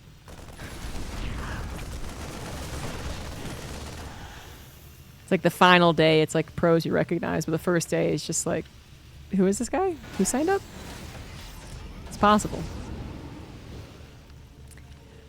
Kira's not willing to tap out of the game just because he lost some SCVs in the early game. I mean, you got mules, am I right, guys? Mules are good. Mules are not this good. Again, rock in a hard place. The real problem is the timing at which it happened. It happens later that he loses 16 or 14, 19 in total SCVs. Good lord. It was 18, wasn't it? Yeah. It happens later in the game. It's a little less effective, you know, as far as just the amount of SCVs that are left over.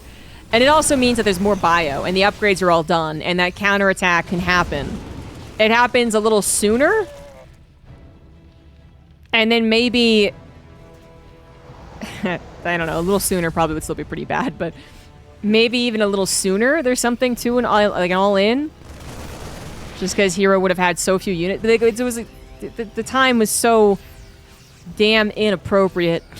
Kira's really not going to be able to do anything. And herO knows how good a position he's in. You know, he grabbed a third behind that little push. So he has been very comfortable. Gonna push in before +1's even done. Timing, don't need no sinking timing. Just go in. And Kira's once again caught off guard. A little late to the stutter step. SCVs are pulled in. Cyclone comes up from the high ground to help out, but that is a Warp Prism with secondary Blink Micro. The ability to warp in more. That maybe wasn't actually the fight that we wanted. No! Warp Prism! Oh, no! Oh, no. Can herO still throw this? Maybe herO shouldn't have pushed into a wall of bio tucked into a corner with SCVs pulled. And +1 done, but his own +1 wasn't done. Maybe you shouldn't do that in StarCraft. Huh. Was that enough to throw the game? We're going to find out, guys. SCVs have been pulled. Cura's all in here. 27 SCVs and about to be even less. Colossus is on the way, but not out yet. Money in the bank as herO did not get the appropriate amount of production or reinforce fast enough. He does still have an okay army supply, but is it going to be good enough? Zealot's getting melted. Immortal Shield popped. Gonna go after it. Colossus also a little bit weak. Gonna go after that Colossus. Go after the Colossus. Go after it. Go after it. Go after it. It's gonna go down. And not a lot of units got onto up to the bio when that happened, but there might still be enough post-Colossus death. Stalkers from behind. More Zealots. The Guardian Shield helping. Cure forced to flee. Oh, but the Stalkers are going to be on his tail. 3 Medivacs, 4 Marauders, and a Dream. That's turned into a nightmare. herO will hold. He was just so freaking far ahead. GG's.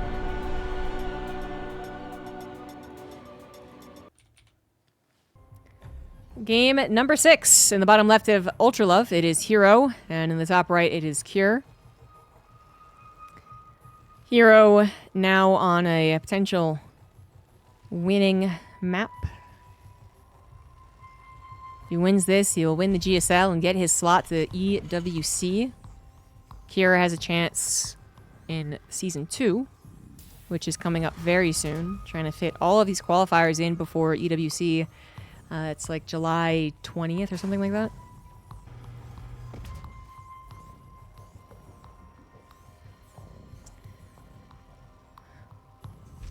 herO's had some struggles. Cure has brought more to this matchup than I anticipated, although for this finals, it has been back more to just the attempted all-ins.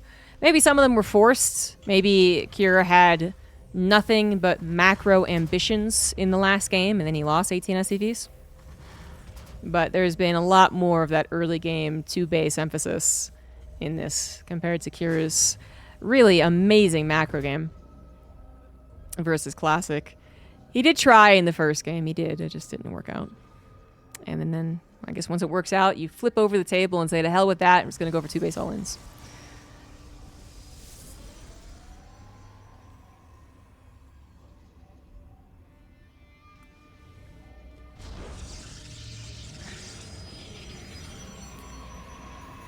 Another factory expand from Cure. 1-rax expands are for losers and for fake 2-raxes, or fake 1-rax expand for an actual 2-rax. Which I still thought was a really cool build. Completely failed. Womp womp. Ultra Love was the map, I believe, that had the epic Classic versus Cure game. And I would love to see a similar game and what herO could bring to the table.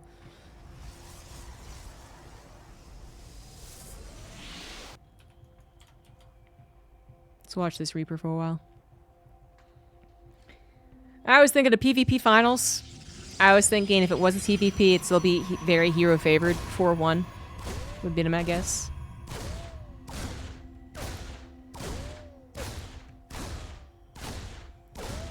Go get that shield battery. Get him.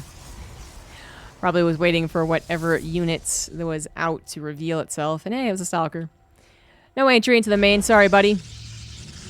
And it is going to be a Sentry seconds. Helene is on the way alongside a Starport. Command Center obviously put down. Cure not a 1-baser. They're not very good anyway. And immediately recharge. Immediate hallucinate.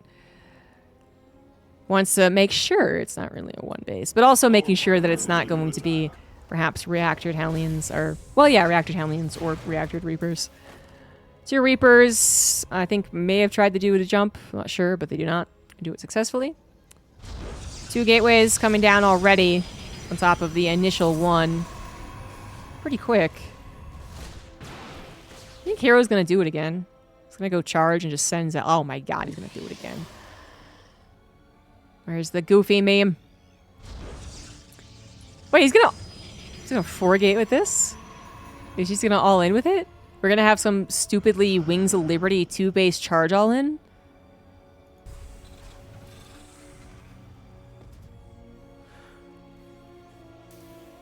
I guess when you catch someone so off guard in the last game, you just double down. Phoenix sees a Widowmine drop. This Widowmine drop is really important, not for the damage it's going to find, but for the scouting. It really needs to scout this. I think it'd be very difficult to scout this. You would assume that is Blink on the way, and even though 4 gateways without a Robo is a scout too, you're still not reading it quite correctly. And in fact, this medevac decides not going to bother. Can't get close enough. Just going to run away. It's not going to be totally charge all in Wings of Liberty style. We do have 4 gases taken. So we're going to get to Storm eventually, but I would not be surprised if herO does just try and send those Zealots into the natural again. Tank is Siege, but, you know, it's not necessarily what you want against the Zealots. Medevac's trying to head into the natural. It's seeing nothing but Stalkers so far, so again, it's very easy to presume that was Blink. Widowmine's not going to get a shot. Zealots still making their way across the map. 1 Zealot goes first. That's not going to have the same effect as last game.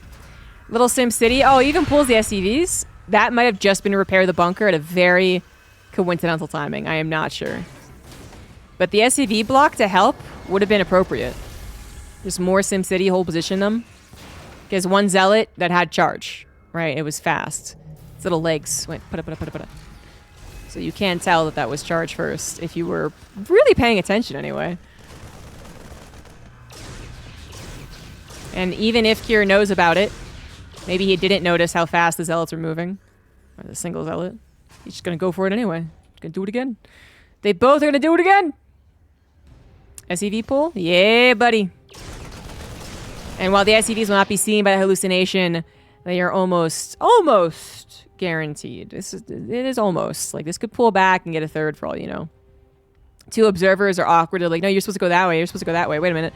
They finally do see the SCV all in, and what does herO have? He's got a shield battery at his natural. The third Nexus is probably not worth it. Shield battery not going to help out here, but a Guardian Shield does. Hallucination is to trick up the AI. Zealot's going to top of some of these Marines, but a stutter step backwards means the Zealots are starting to melt. Tank was firing away on the Stalkers too, and now they're injured near death. Colossus also being gunned down. Cure not going to quite get that Colossus. Forced to give up the chase. All the SCVs have been deleted. herO holds on. Remember, this is Cure's last life in the GSL, and he's betting it all on this all-in. He's actually rebuilding some SCVs back at home, but I feel like that's just going to pull more eventually anyway.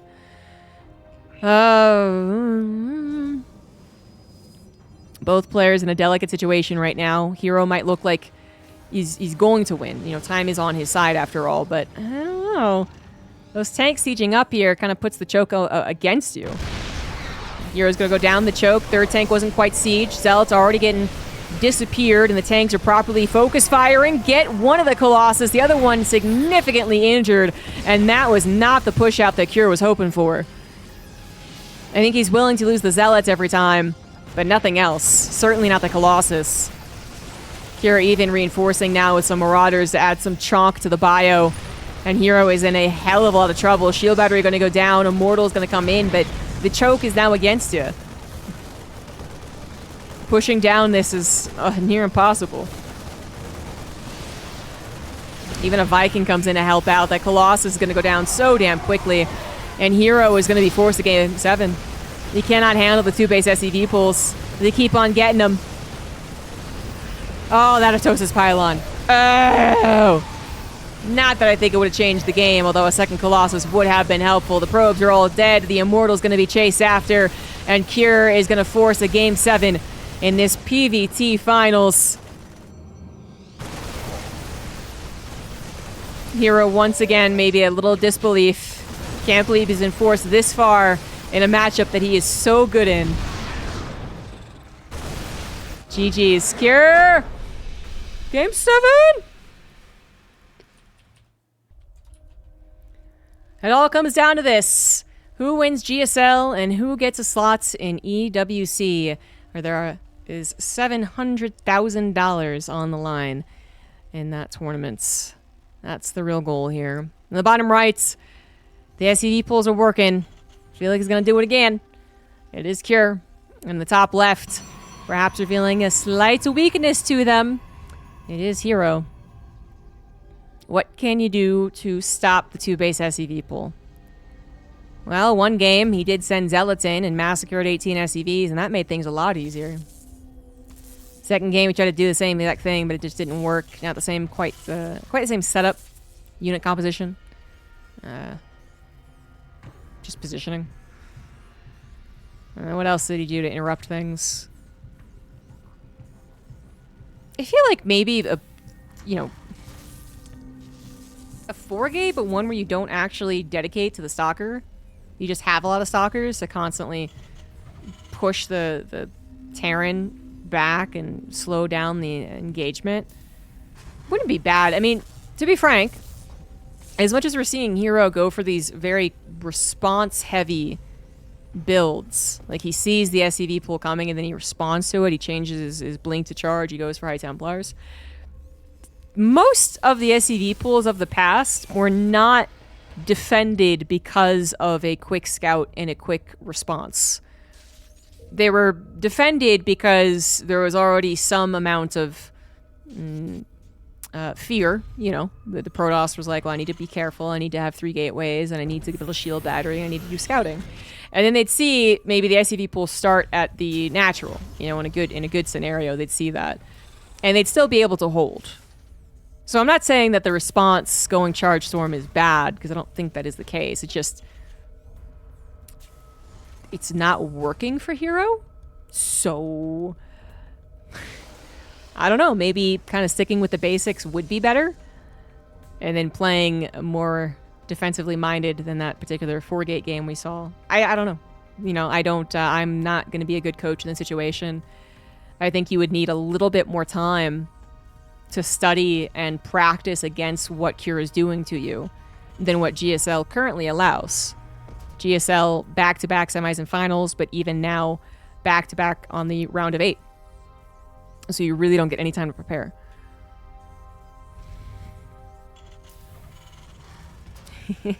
He's weakening every SCV with a probe for the long game. Yeah.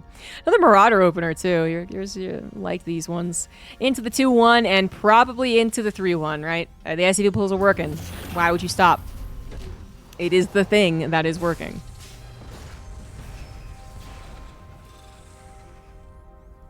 Twilight Council on the way. Is it going to be charged? I think I like Blink better. And it's emphasizing that I really don't think Charge Storm as a response is bad. I think it's coming down to how quickly the SCV pool is coming. It's not a going up to Medivac and then SCV pool, which I think then you'd have plenty of time to get a lot of Zealots, even mine off your third base for a little while maybe, and then you'd also absolutely have time to get Storms littered around the map, and you have a lot of time to buy. Like, this is such a quick SCV pool that I think that really is just the time of it. You don't have enough Zealots. You don't have Storm quite ready. And they do get up close and personal to your production and your Nexus. But Stalkers do have the weakness in that once they are pinned, they will fall to Bio and Tank Fire. But at least their strength comes maybe a little quicker. They get on the field even in lower numbers of like 4, for instance. They can still one-shot SCVs. They can still one-shot Marines. Yeah, I think the approach might be better here. Still 3-gate, though, and that is what herO is doing. The ability to produce the appropriate amount of Stalkers. We did get 3 barracks with 1 factory. It's absolutely going to be the all-in. herO going to still grab their Warp Prism, which I think is fine, too. I don't want herO to use it once he figures out this is absolutely the all-in, which he hasn't yet. So this is going to be situational then. If the Warp Prism comes in and it sees a good amount of units and it sees the SCV pool about to come and then just goes, nope, just kidding, never mind, and then it runs back home, is used to micro Stalkers to harass, A-okay. But if we get a situation where herO is so dead set on being aggressive with the Stalkers that he just blindly blinks in, we could have that counterattack from, what was it, game 4 or game 5? It's scary. Colossus is going to be coming out very quickly. This was before 3rd Nexus, and I think that is appropriate. He still has yet to actually see it's a 3-1, but now he's getting the idea. The Observer finally sees everything. The Stalkers blinked in a very safe location. There was no units there, so the Observer saw that. This blink is fine, does lose 1 Stalker. But now he has the idea. Immortal gets started up. Charge gets started up. That was kind of late, actually. More Gateway is going to be necessary. Buying more time is what's really important here. The Stalkers need to be on Cure's ass the entire time. I don't know if I've ever seen a 7 racks on 2 base, to be honest. What the fuck is this? This is an 8 racks. What? What? Cure's like, I don't have any time for Reactor. Reactors are stupid and I hate them. Oh, this all-in was scouted long before the barracks. Long before. He knows the SCV pool is coming. Stalker's prepared to try and trade outs. Loses 1 of them. It's all about time buying. Charge is halfway done. Colossus just starts up. Shield battery also going to have to be planted too. Backup pylon as well. +1 attack and a finish at some point for our Terran. No upgrades for herO. More focus fire on the Marines, trying desperately to whittle this down before it actually arrives. No time really bought, though, as far as the siege of the tanks. That is not a very big Protoss army. Guardian Shield activated. He's going to pull back from this. Definitely don't go for it right now. Get that siege up a little ways away from the production and just take that as a win. This is going to be so damn close. There's +1 finishing. Charge also going to finish. First Colossus out. Second Colossus queued. Getting chronoed. Shield batteries a goner very, very quickly. And he's going to go for it. He's going to go for it. The bunkers aren't done. He wants to go for it. Stalkers blink on top of the tanks. Colossus focusing the Marines. SCVs are almost all gone. And the Colossus will be saved thanks to the Warp Prism. Immortal also lives. Very important to bust down these tanks. Second Colossus is going to be huge. Going to melt the Marines so damn quickly. Kira's put everything on the line once again with the SCV pool. herO, I think, has his best chance yet to actually defend. He's coming with a concave. He's coming in with a second Colossus. And any amount of extra units he can muster. He might even pull the probes here, knowing all he needs to do is break it once. No probe pull, but he's going to go for it. Bunker's running a little Sim City. Colossus Micro on top of those Marines. Immortal going after the bunker, actually. Can't reach the tanks, but the tanks no longer are part of the fight. Here, realizing that, does back away. The hallucination might be known by Cure, but the AI will still fall for it.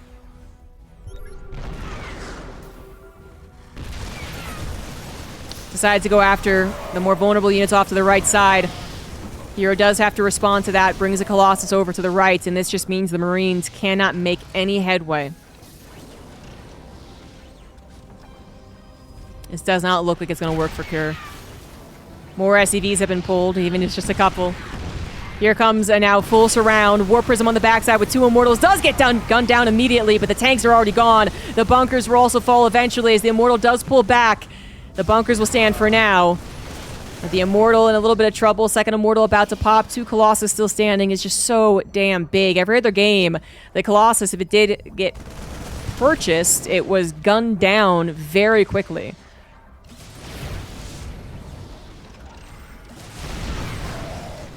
Might have taken herO an entire best of 7, but he's finally figured out the hold against the SEV pull. Nice first Stalker blink in to tank that tank shot. Bunker's still barely holding, but they are starting to go down. Immortal's starting to go down too, but the Colossus are alive, and Cure is now on 7, 8 units. And herO still has a stable economy. This is going to be it. He's whittled it down. He's done enough. Now Cure decides to retreat, but it is game over. herO wins GSL Season 1 2025 and a ticket to the Esports World Cup. GG's.